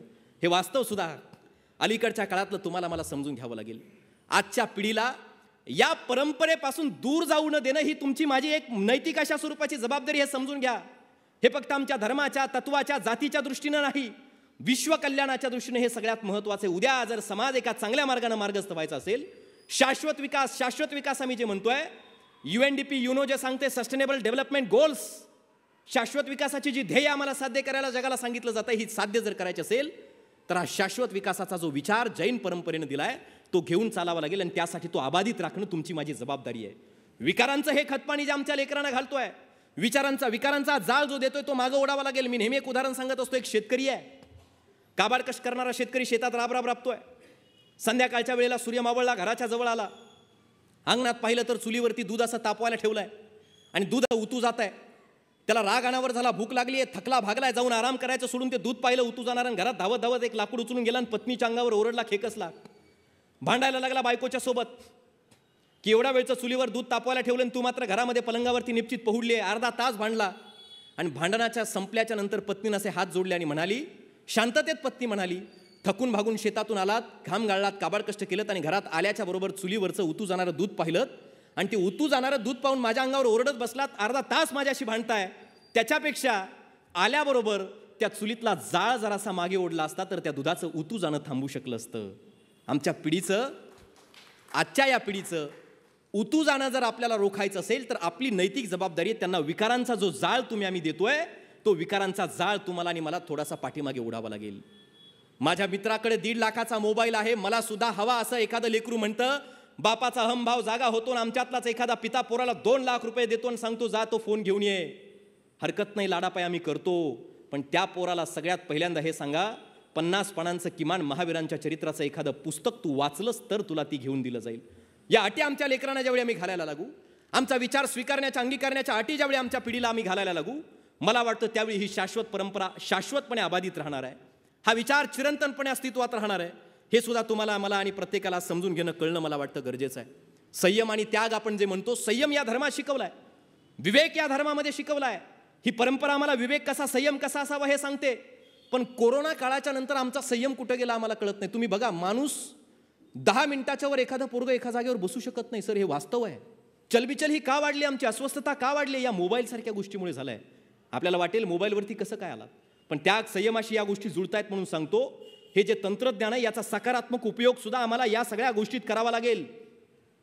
काळानुसार काही गोष्टी स्वीकाराव्या लागतात आणि त्या स्वीकारत असताना आमच्या तत्वांना, कुठेही मूल्यांना हानी पोहोचणार नाही याची दक्षता सुद्धा आपल्याला घ्यावी लागते. हे सुद्धा आपल्याला समजून घ्यावं लागेल. या तंत्रज्ञानाच्या सगळ्या महासागरामध्ये आज गरीब हे बुडून मरतायत आणि श्रीमंत पोहून निघतायत, हे वास्तव आहे. अशा परिस्थितीमध्ये आज भावनांची धार या मोबाईल सारख्या गोष्टींमुळे बोथट होत असल्याची आजच्या पिढीची तुम्हाला मला पाहायला मिळते. वर्तमान समाजाची आम्हाला तुम्हाला पाहायला मिळत असल्याची त्या ठिकाणी लक्षात येते.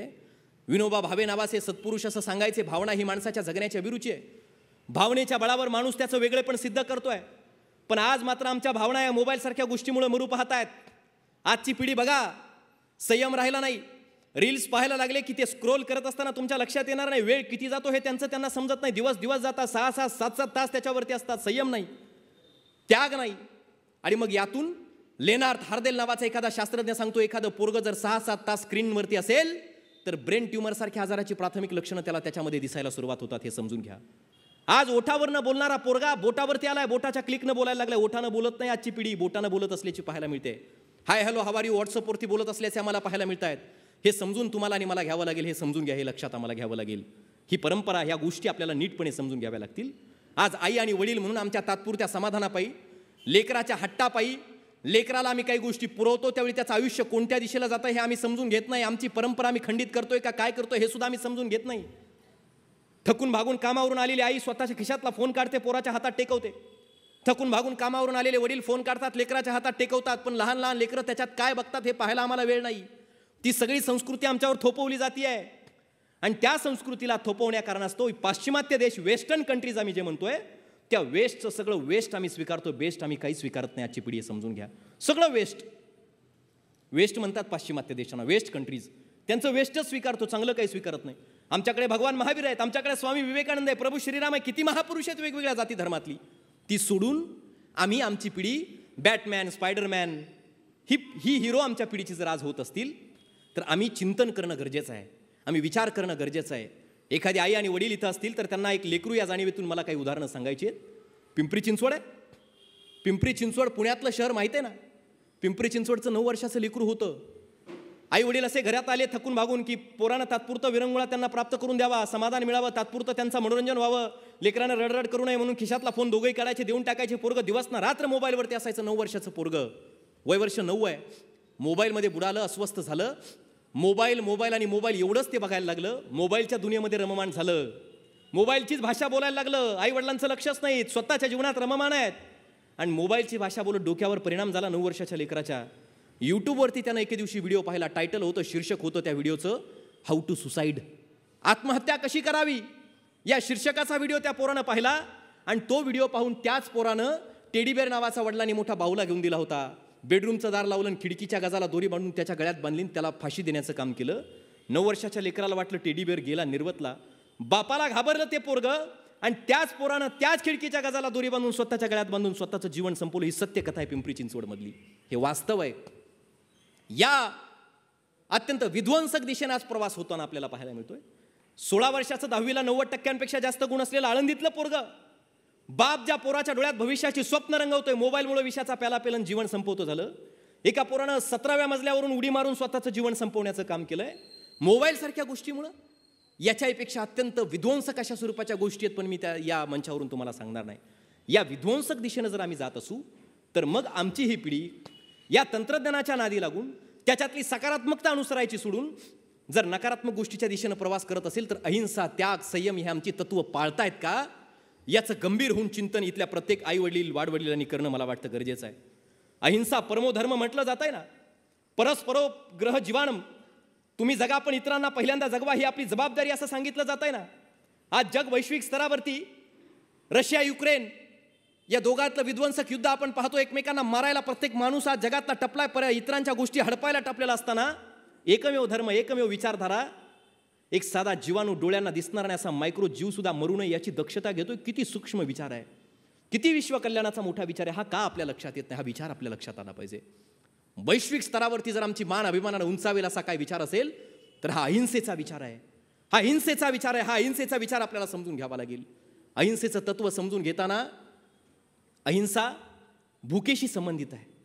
तुमचं पोषण जे आहे त्या पोषणाशी संबंधित आहे. माणूस ज्यावेळी स्वतःचं पोषण करायला लागतो ना, पोषण, आपल्याला आपलं पोषण करायचं असतं त्यावेळी आपण एखाद्याचं शोषण करतो तेव्हा आपलं पोषण होतं, हे समजून घ्या.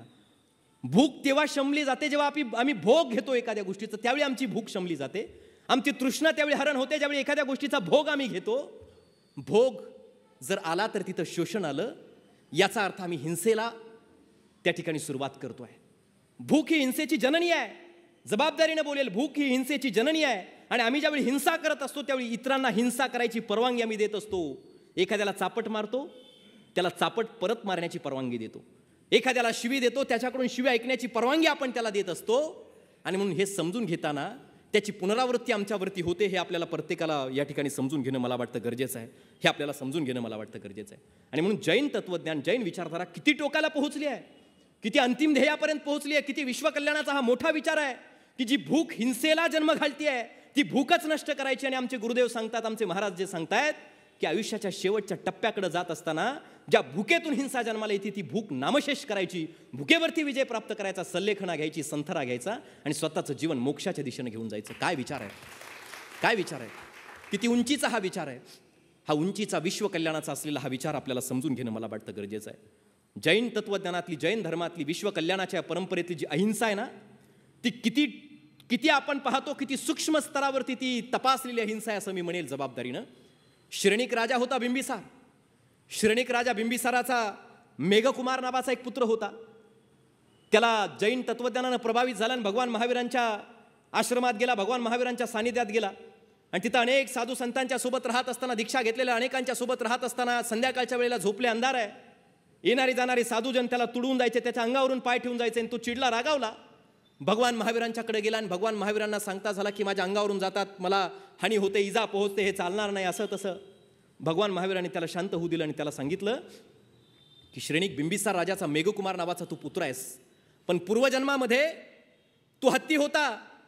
एकदा जंगलाला आग लागली होती, त्या लागलेल्या आगीतून वाचण्यासाठी अनेक छोटे मोठे प्राणी, कीटक एका बलदंड अशा तुझ्या हत्ती समच्या अंगाखाली येऊन दडले, उभा राहिले. तू उभा होता हत्ती आणि त्या सगळ्यांना तो आसरा दिला, सहारा दिला आणि त्यावेळी तुझा दुसरा पाय खाजायला लागला म्हणून या हत्ती असलेल्या तू एक पाय उचलला आणि दुसरा पाय खाजायला लागला. त्यावेळी त्या पायाच्या जागेत एक ससा येऊन लपला. उचललेल्या पायाच्या जागेवर ससा लपला. तुला कळलं तो ससा तिथं लपला. मी जर पाय ठेवला तर त्या सशाचा चेंदामेंदा होईल, तो मृत्यू पावेल. तू पाय सुद्धा खाली ठेवला नाहीस. आग विजेपर्यंत तू पाय असा उचलून ठेवला.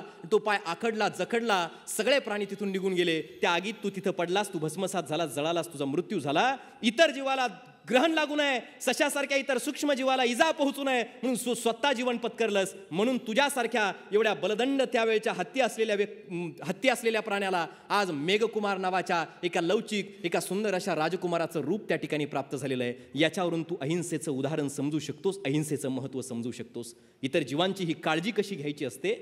आपल्या स्वतःला हानी इजा पोहोचत असताना सुद्धा इतर जीवांची दक्षता घेण्याचा जैन धर्मातला, जैन इतिहासातला, जैन तत्वज्ञानातला, जैन परंपरेतला हा जो विचार आहे, अत्यंत उन्नत अशा स्वरूपाचा विचार आहे. हा उन्नत अशा स्वरूपाचा विचार आपण प्रत्येकानं, मला वाटतं, कार्यक्रमाच्या या निमित्तानं आपण समजून घेणं गरजेचं आहे. अपरिग्रह सांगितलं जातं, अवघड करतो आपण प्रत्येक गोष्टीला. आपण बोलताना म्हणतो फार अवघड आहे जैन तत्वज्ञान. सांगणारे अवघडपणे सांगतायत. जैन धर्म तत्वज्ञानाचं इतकं सोपं, सरळ आणि सहज तत्वज्ञान विचार इतिहासात जगात कुठे नाही, हे समजून घ्यायला शिका. अपरिग्रह म्हणतो आपण. वस्तूचा संचय करायचा नाही, कामापुरतंच घ्यायचं. अतिरिक्त ज्यावेळी आपण साठवतो त्यावेळी काय होतं माहिती आहे? अतिरिक्त ज्यावेळी होते, ही जी भांडवलशाही व्यवस्था आहे, भांडवलदारांच्या विरोधात आता जो एक वर्ग उभा राहतो, आहे रे नाही रे वर्ग म्हटलं जातं. हे आहे रे नाही रे आत्ता आलं, मार्क्सनं आणलं. पण जैन तत्वज्ञानं त्यावेळी सांगितलंय, तुम्ही जर एक वर्ग जर मोठा होत गेला, सगळी उत्पन्नाची साधनं जर एका वर्गाच्या मालकीची झाली, भांडवलदार जर एक वर्ग झाला तर दुसरा नाही रे वर्ग त्या वर्गाच्या विरोधात संघर्ष करेल. ते आता जैन तत्वज्ञानानं सांगितलेलं वास्तवात दिसतंय. नेपाळच्या उदाहरणावरून आमच्या लक्षात यायला लागतं. नेपाळवरून आम्ही हे समजू शकतो. त्यावेळी जर त्या देशासारख्या देशांनी जैन तत्वज्ञानाची मार्ग जर कास धरली असती तर असे युद्ध, अशा लढाया, हा विध्वंस जगात कुठेही झाला नसता. हे आपल्याला समजून घ्यावं लागेल. आपण फक्त आपल्या गावापुरती, कुटुंबापुरत्या कल्याणाची भाषा बोलत नाही आहेत. जैनाच्या विश्व कल्याणाच्या विचाराची आपण भाषा आपण सर्वजण बोलतो, हे समजून घ्या, हे लक्षात घ्या. आणि म्हणून अपरिग्रह, अतिरिक्त जो संचय, तो आपण टाळणं मला वाटतं सगळ्यात जास्त गरजेचं आहे. तो मोहातून होतो. एकदा पोट भरलं, हाताची उंजळी भरून घ्या, पण त्यातून वाहून जात असेल तर मग साठवण्याला काय अर्थ उरत नाही, लक्षात घ्या. एकीकडं पत्थर की मूरत के सामने लगते हैं 56 भोग, लेकिन भूके पेट फुटपाथ पर सो जाते हैं लाखो करोड लोग. ही या देशाची अवस्था आणि वास्तव असताना आम्ही केलेला हा संचय योग्य आहे का? हा संचय मावणारा, हा संचय योग्य पूरक अशा स्वरूपाचा आहे का? याचा विचार आपल्याला प्रत्येकाला या कार्यक्रमाच्या निमित्ताने या ठिकाणी करावा लागेल, हे सुद्धा मी या ठिकाणी सांगणार आहे. म्हणून माणसं मोठी कोण? या जन्मावर, या जगण्यावर शतदा प्रेम करावं असं आपण म्हणतो ना. आम्हाला वाटतं आपण स्वतः संपत्ती कमवायची, प्रचंड सगळं वैभव आपल्या दारात निर्माण झालं की आमच्या जगण्या जन्मावरचं प्रेम आम्हाला वाटायला लागतं. त्यातून आम्ही आमची उन्नती समजायला लागतो. पण कुष्ठरोगी आहेत, त्यांचे बोट सडलेले आहेत, त्यांना हातानं मुखात घास भरवता येत नाही. मग अशा कुष्ठरोग्यांना पाहिल्याबरोबर स्वतःच्या सगळ्या जीवनातला मोह त्यागून, स्फूर्तीच्या तप्त अग्निकुंडात स्वतःच्या क्षणिक आणि भौतिक सुखाची आहुती देऊन, स्वतःपेक्षा या कुष्ठरोग्यांचा विचार करत आपल्या बोटांनी, आपल्या हातांनी त्या कुष्ठरोग्यांच्या, सडलेल्या बोटांच्या कुष्ठरोग्यांच्या मुखामध्ये भाताचा एखादा घास भरवणारे बाबा आमटे पाहिल्याच्या नंतर कळतं ते कुठल्याही जाती धर्मातल्या सुद्धा जैन तत्वज्ञानाची वाट ते चालले होते, हे आमच्या समजून यायला लागतं.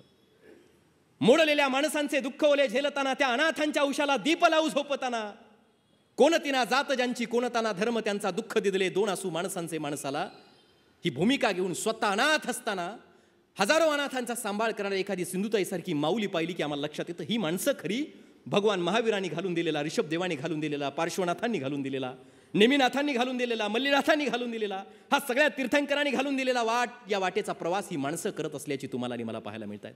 आणि म्हणून त्या वाटेनं जाणारा एखादा माणूस आपल्याला या काळात आज पाहायला मिळणं मला वाटतं गरजेचं आहे. आसक्ती सोडावी लागेल. मी एक आसक्तीचं फार सुंदर उदाहरण तुम्हाला आवर्जून सांगेल. एक दुकानदार, एक सेठ होता, व्यापारी, मोठा सेठ, दुकान त्याचं होतं.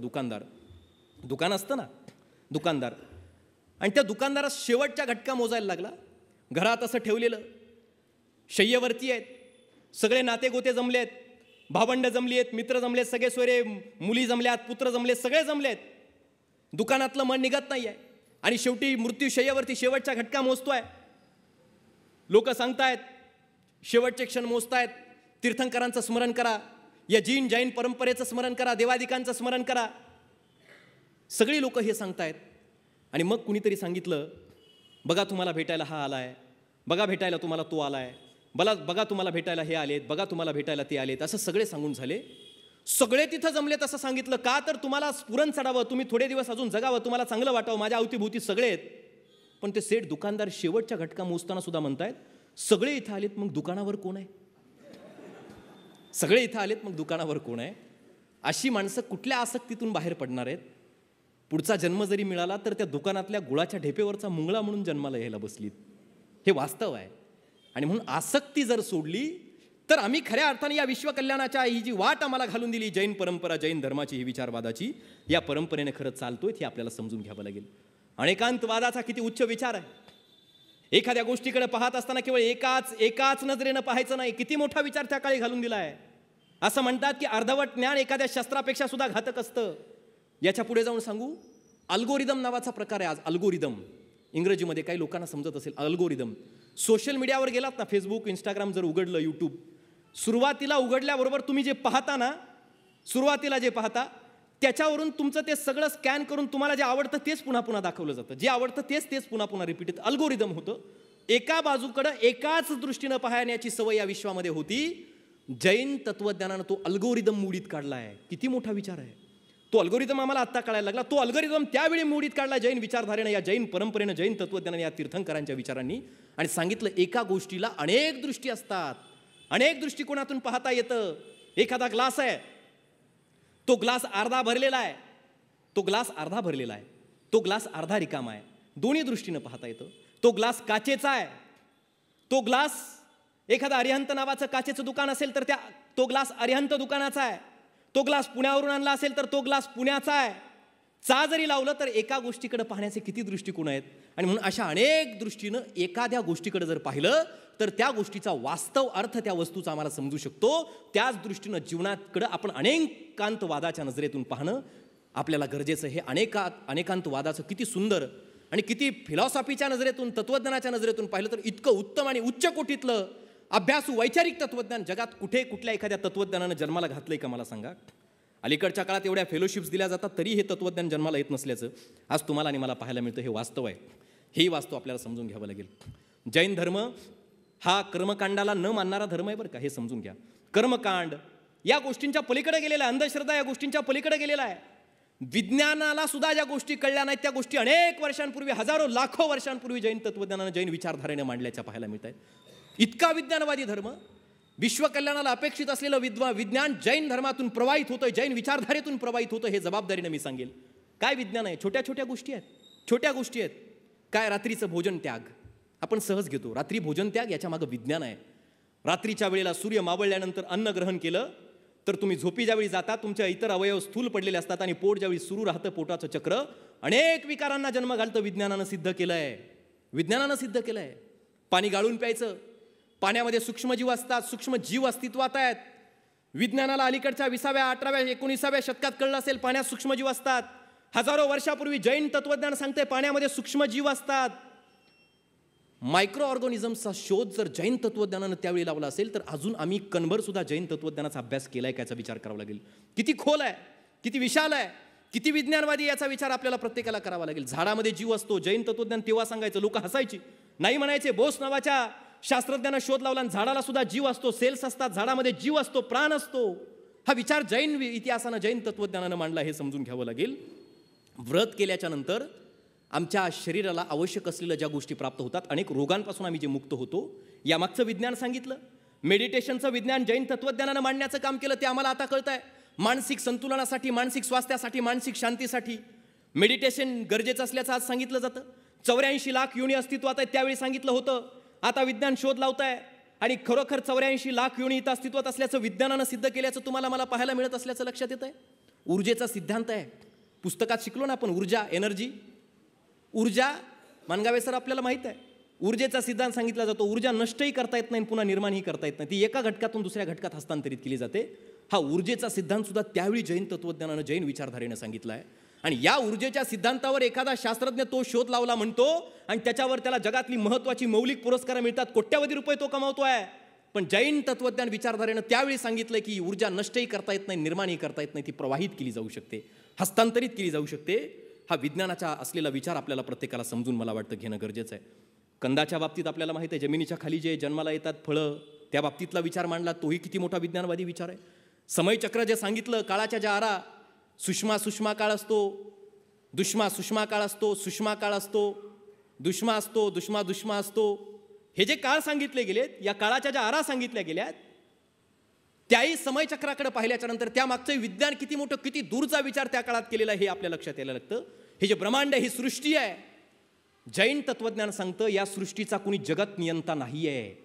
ही स्वयंभू सृष्टी आहे, स्वतः निर्माण झालेली आहे, स्वतःचं नियमन करते असं सांगितलं गेलं आहे. आणि हेच विज्ञानानं सिद्ध केलं. हेच विज्ञान सांगतो या सृष्टीचा कुणी जगत नियंता नाही आहे.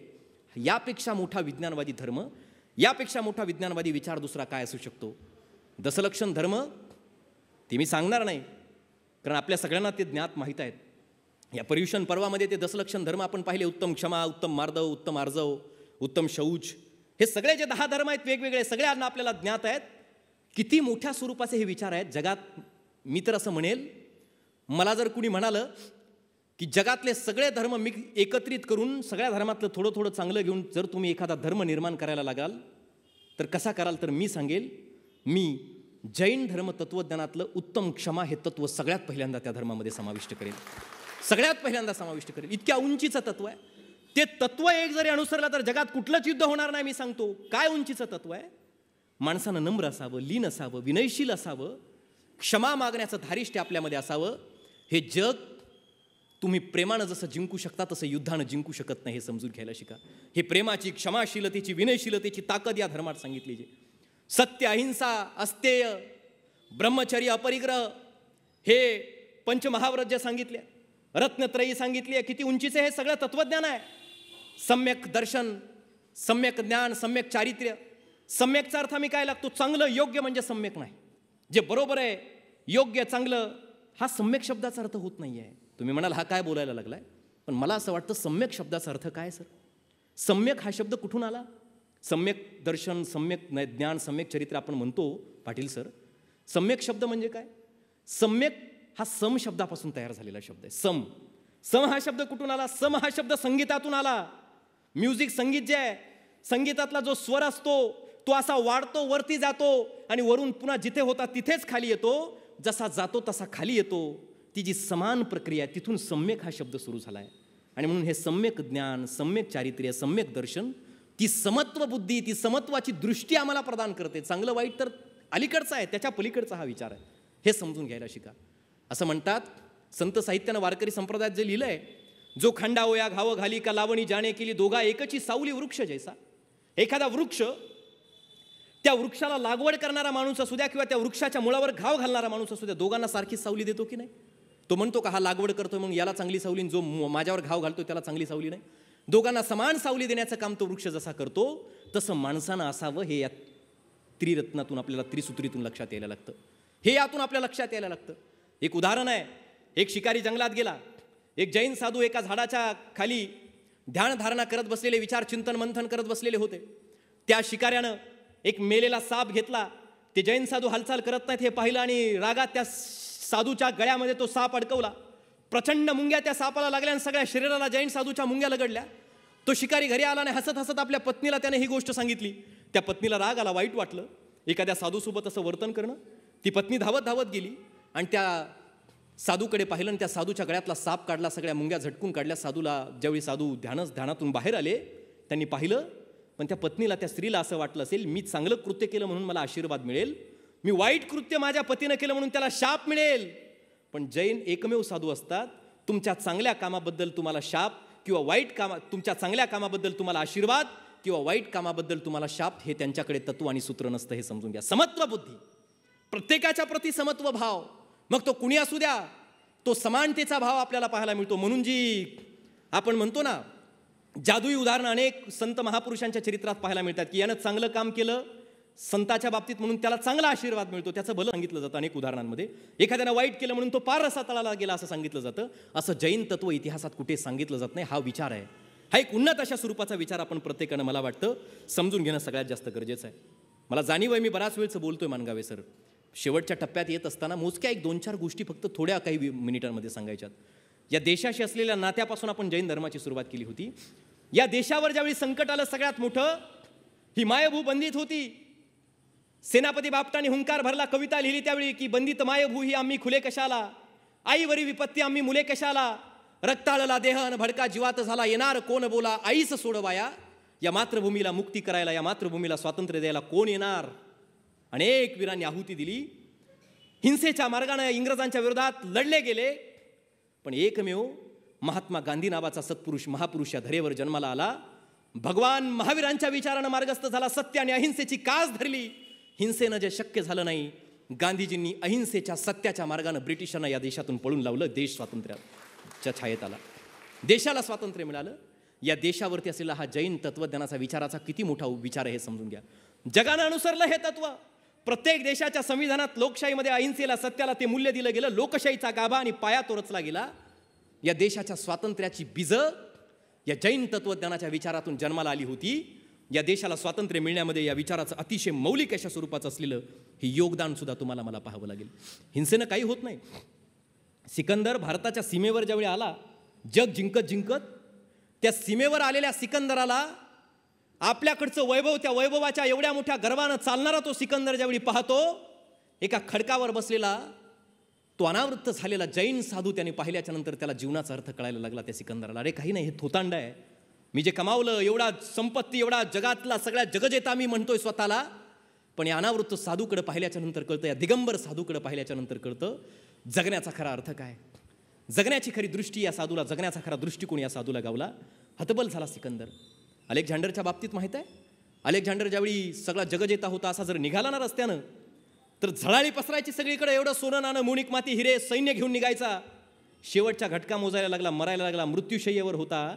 शेवटच्या क्षणी आपल्या सहकाऱ्यांना काय म्हणाला माहिती आहे का? मोहनजी चौगुले सर. अलेक्झांडर काय म्हणाला? अलेक्झांडर आपल्या सहकार्याला म्हणाला, गड्या हो, मी मरेल आता, मेल्यानंतर काय करा, मला जमिनीत पुरा, आणि पुरल्याच्या नंतर माझे हे 2 हात वरती राहू द्या. विचारलं का? तो म्हणाला, जगाला कळू द्या, जगजेता, जगातला सगळ्यात श्रीमंत जगजेता असलेला अलेक्झांडर जाताना रिकाम्या हाताने परत गेला होता, काहीच सोबत घेऊन गेला नाही, काहीच सोबत घेऊन गेला नाही. आणि म्हणून आज मला सांगा, ऋषभदेव काय सोबत घेऊन गेले?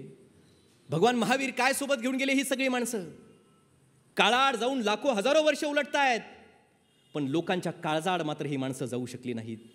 आज जगाच्या कुठल्याही कानाकोपऱ्यात, मी भारतात म्हणत नाही, कुठल्याही कानाकोपऱ्यात जर तुम्हाला उभा केलं, डोळे जरी मिटवले आणि विचारलं, डोळे मिटवले आहे तुमचे, आणि भगवान महावीर एवढा जरी शब्द उच्चारला, तर तुमच्या चक्षूंच्या पटलावर भगवान महावीरांची प्रतिमा साकारल्याशिवाय राहत नाही. हे मोठेपण आहे, ही कमाई या महापुरुषांनी, या महामानवांनी, या तीर्थंकरांनी, या आचार्य सिद्धांनी, गुरुवर्यांनी कमावलेली असते. ही कमाई कमावण्याची शिकवण त्यांनी आपल्याला प्रत्येकाला दिलेली, आपल्याला समजून घ्यावं लागेल. मी एक उदाहरण आवर्जून आपल्याला सांगेल, आपण कुठली भूमिका घेऊन चालायचं. आज नाती गोती, या नात्यांमध्ये खंड पडतो, नात्यांची वीण उसवते. आम्ही इवल्याशा गोष्टीसाठी काही संयम स्वतःचा खोवून बसतो, हरवून बसतो. आमच्या भावंडांच्या विरोधात आक्रमण करणारी माणसं आहेत. मला एक फोन आला होता व्याख्यानासाठी, एका भल्या मोठ्या सेटचा फोन आला. म्हणाले, सर तुमचं व्याख्यान ठेवायचं. म्हटलं कशावरती, कुठल्या विषयावरती? म्हटले प्रभू श्रीरामाच्या चरित्रावरती व्याख्यान ठेवायचं. म्हटलं हरकत नाही, पण निमित्त काय आहे? म्हणाले, मी आज फार खुश आहे, गावासमोर मोठं व्याख्यान ठेवायचं त्या निमित्तानं, अनेक दिवसीय कार्यक्रम आहे, त्यात तुमचं एक व्याख्यान आहे. म्हटलं काय निमित्त आहे? म्हणाले, अनेक दिवसाचा एक वाद होता, निकालात केस कोर्टात होती, त्याचा निकाल माझ्या बाजूने लागलाय. म्हटलं काय केस होती? ते म्हणाले, माझ्या भावाचा आणि माझ्या संपत्तीचा भला मोठा वाद होता, त्या संपत्तीच्या वादाचा निकाल माझ्या बाजूने लागलाय आणि भाऊ हरलाय माझा, ती सगळी संपत्ती मला मिळाली, आणि म्हणून त्या खुशीत आज मी सगळ्या माझ्या घरातली लोक आहेत. माझा भाऊ हरला, भावाला मी कोर्टात पराभूत केलं, म्हणून रामाच्या चरित्रावर तुमचं व्याख्यान ठेवायचं आहे.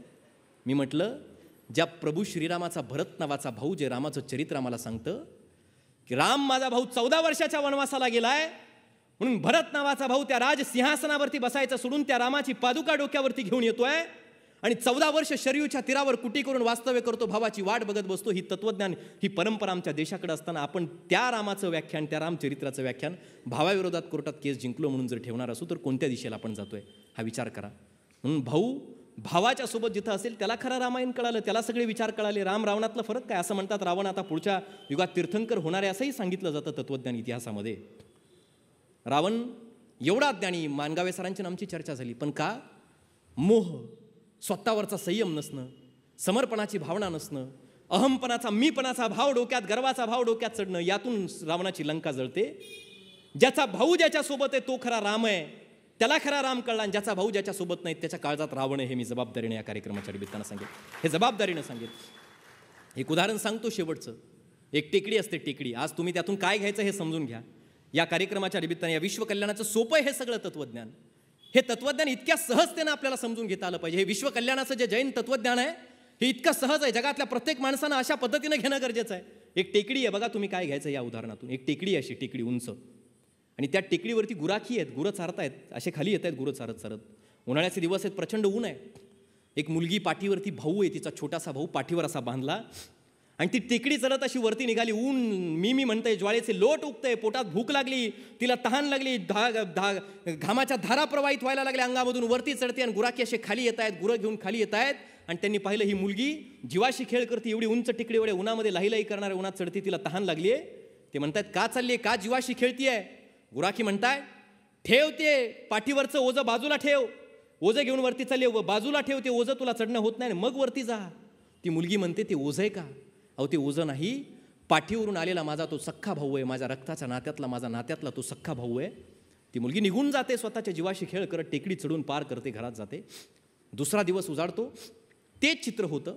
एक व्यापारी असतो, सोन्याचा व्यापारी, पाठीवर सोन्याच्या चिपांचं ओझं असं बांधलेलं आहे आणि टेकडी चढत असा वरती निघालाय. तेच गुराखी खाली येतात, तोच सीन सगळा क्रिएट होतो, तोच क्षण क्रिएट होतो.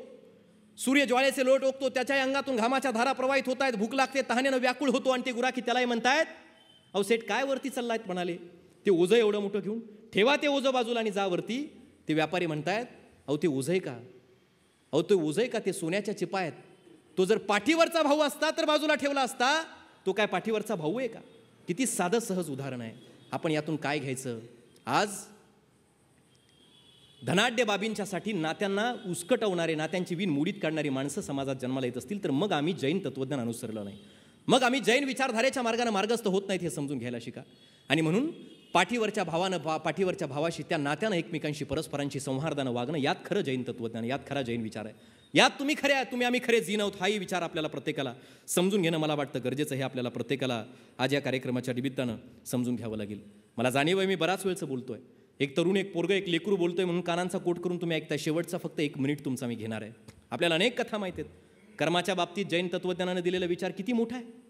त्या चंदनबालांचं जर उदाहरण आपण पाहिलं, वसुमती नावाची राजकन्या, भगवान महावीरांनी ठरवावं मनाशी की मी तेव्हाच अन्न ग्रहण करेल, तेव्हाच भोजन घेईल, जेव्हा एखादी अशी राजकुमारी साखळदंडानं जखडलेली असेल, डोळ्यातून अश्रू गाळत असेल, प्रचंड वेदनादायी तिला होत असतील, भयग्रस्त असेल, आणि ती राजकुमारी एखादं शिळं पाणीदार अन्न ज्यावेळी मला देईल तेव्हा ते घेईल आणि मग मी अन्न ग्रहण करेल. वसुमती नावाच्या राजकन्येला पकडून कुणीतरी न्यावं आणि तिला व्यापाऱ्याला विकावं, तिचं चंदना नाव त्या व्यापाऱ्यानं ठेवावं, व्यापाऱ्यानं दूर जावं कुठेतरी व्यापारानिमित्त, त्याच्या पत्नीनं रागामध्ये त्या चंदनाला साखळदंडात बांधावं, तिला त्या ठिकाणी पाणीदार असं अन्न द्यावं, थंडगार अन्न द्यावं, महावीर तिथून जावेत आणि महावीरांनी अन्नाची मागणी करताच तिनं ते अन्न द्यावं, पण महावीराने ते नाकारावं, तिच्या डोळ्यातून अश्रू यावेत. माझं अन्न एक अनावृत्त दिगंबर साधू सुद्धा जर घेत नसेल, तिच्या डोळ्यातले अश्रू बाहेर पडावेत आणि महावीरांच्या सगळ्या अटी मान्य व्हाव्यात. महावीरांनी तिचं ते अन्न ग्रहण करावं. ती चंदनबाला व्हावी, महावीरांच्या सहवासामध्ये जीन व्हावी, तीर्थंकराच्या मार्गानं मार्गस्थ तिनं व्हावं, 36,000 साधू संतांचं नेतृत्व तिनं करावं. ही सुद्धा ताकद, ही सुद्धा क्षमता आहे, हे लक्षात घ्या. म्हणून सापसिडीचा जो खेळ आहे ना, सापसिडीचा, ते कर्माचं प्रतिबिंब आहे. कर्माचं प्रतिबिंब आहे. शिडी चांगल्या कर्माचं प्रतिबिंब, साप वाईट कर्माचं प्रतिबिंब. सापसिडीचा शोधच जैन साधूंनी लावलेला, हे लक्षात घ्या.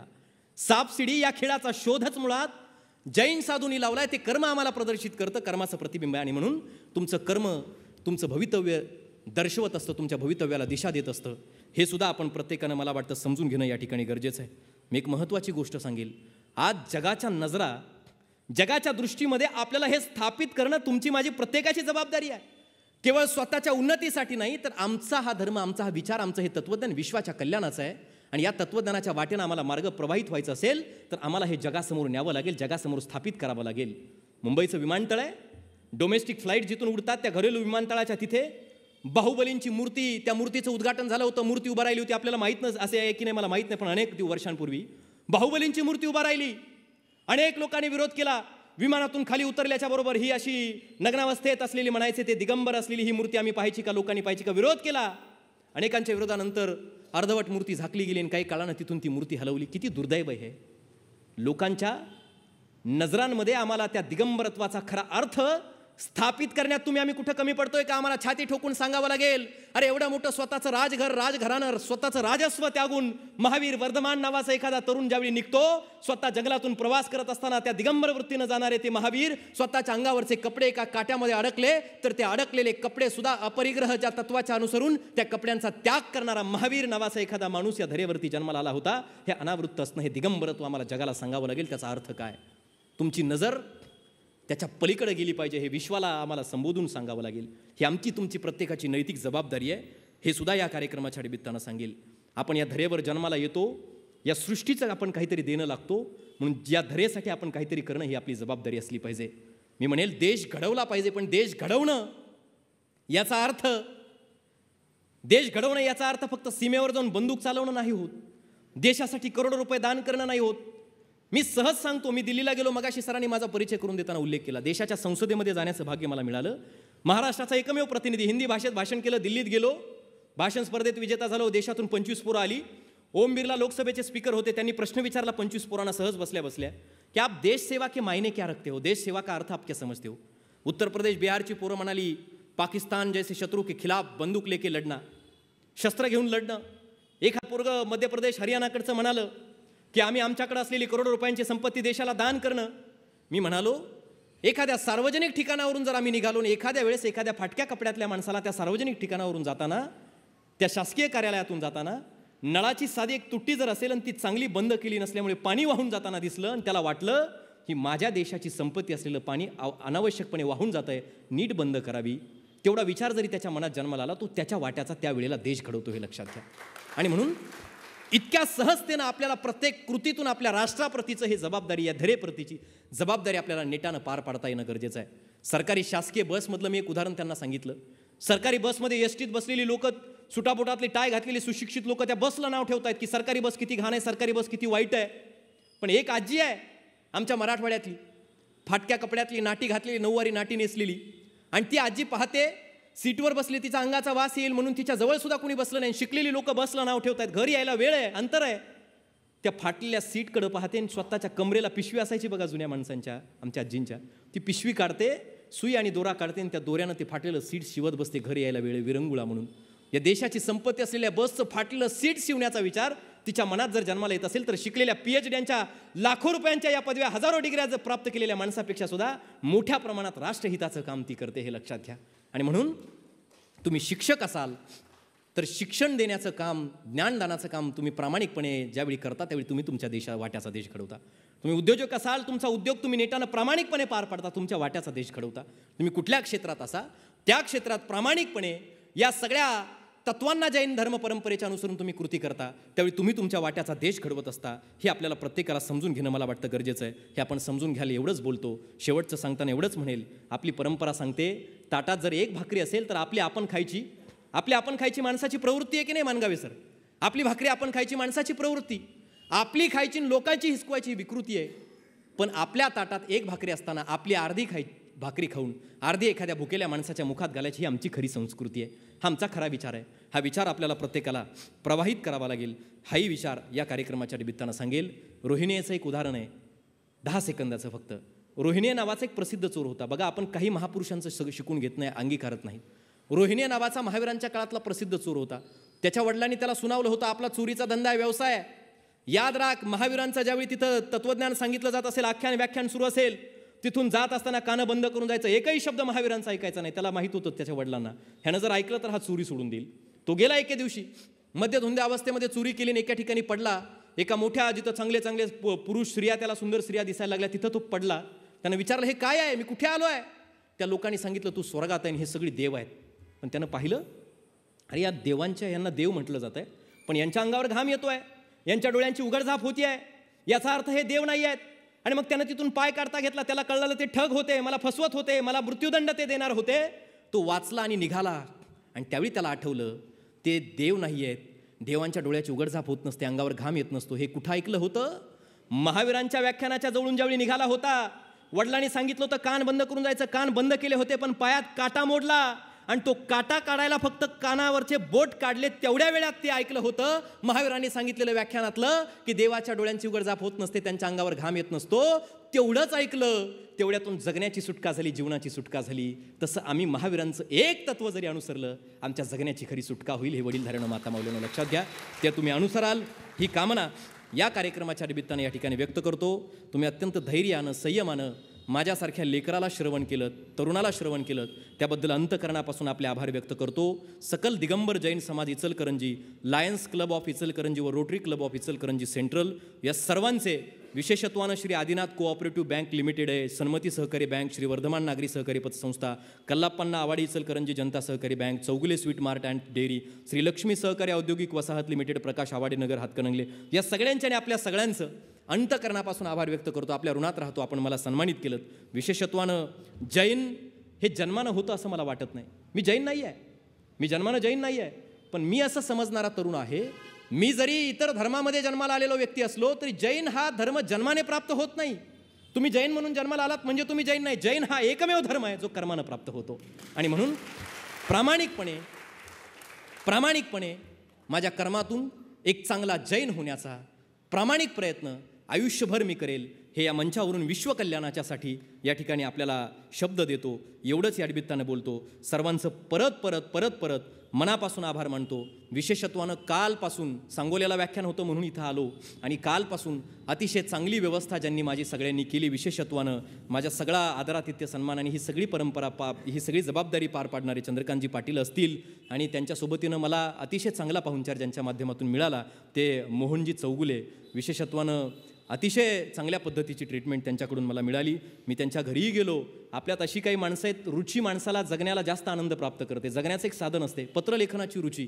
अनेक लोकांच्या सह्या मी त्यांच्याकडे पाहिल्या ज्या मला कधी आयुष्यात बघायला मिळाल्या नसत्या. नरसिंहरावांसारख्या माणसांची सही त्यांच्या संग्रही आहे. अशी चांगली माणसं आपल्याकडे आहेत. आदरणीय तीर्थंकरजी मानगावे सरांसारखी माणसं, वैचारिक परंपरेतली ही माणसं आहेत. त्यांच्यामुळे इथं येता आलं. त्यांचे अंतकरणापासून मानगावे सरांसारख्या व्यक्तींचे आभार व्यक्त करतो. त्यांचे विद्यार्थी जर आज पाहिले तर एका उंचीला पोहोचलेले विद्यार्थी घडवणारी अशी माणसं आहेत. विशेषत्वानं हसूरवरून आमचे दीपकदादा या ठिकाणी आवर्जून उपस्थित आहेत. त्यांचे आभार व्यक्त करतो. आपण सगळीच मंडळी सातत्यानं या भागात येतो त्यावेळी प्रचंड प्रेम देणारे आपण सगळी मंडळी या ठिकाणी आहात.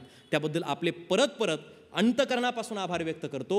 त्या सर्व तीर्थंकरांच्या, सिद्धांच्या, आचार्यांच्या, गुरुजनांच्या चरणी या चातुर्मासाच्या या पर्युषण पर्वाच्या निमित्तानं लीन होतो. सर्वांचा आभार व्यक्त करतो. शेवटी फक्त एवढंच म्हणेल की सत्य सुंदर मंगलाची नित्य हो आराधना, दुःखिताचे दुःख जावो ही मनाची कामना, भेद सारे मावळू द्या वैर साऱ्या वासना, मानवाच्या एकतेची पूर्ण हो कल्पना. आपल्या जगण्यातून ही सृष्टी इतर जीवांना जगण्यासाठी अधिक चांगली कशी होईल याचा प्रयत्न या धरेवर असेपर्यंत आपण प्रत्येकजण करूयात. एवढंच या निमित्ताने बोलतो आणि थांबतो. मनपूर्वक धन्यवाद. जय जिनेंद्र.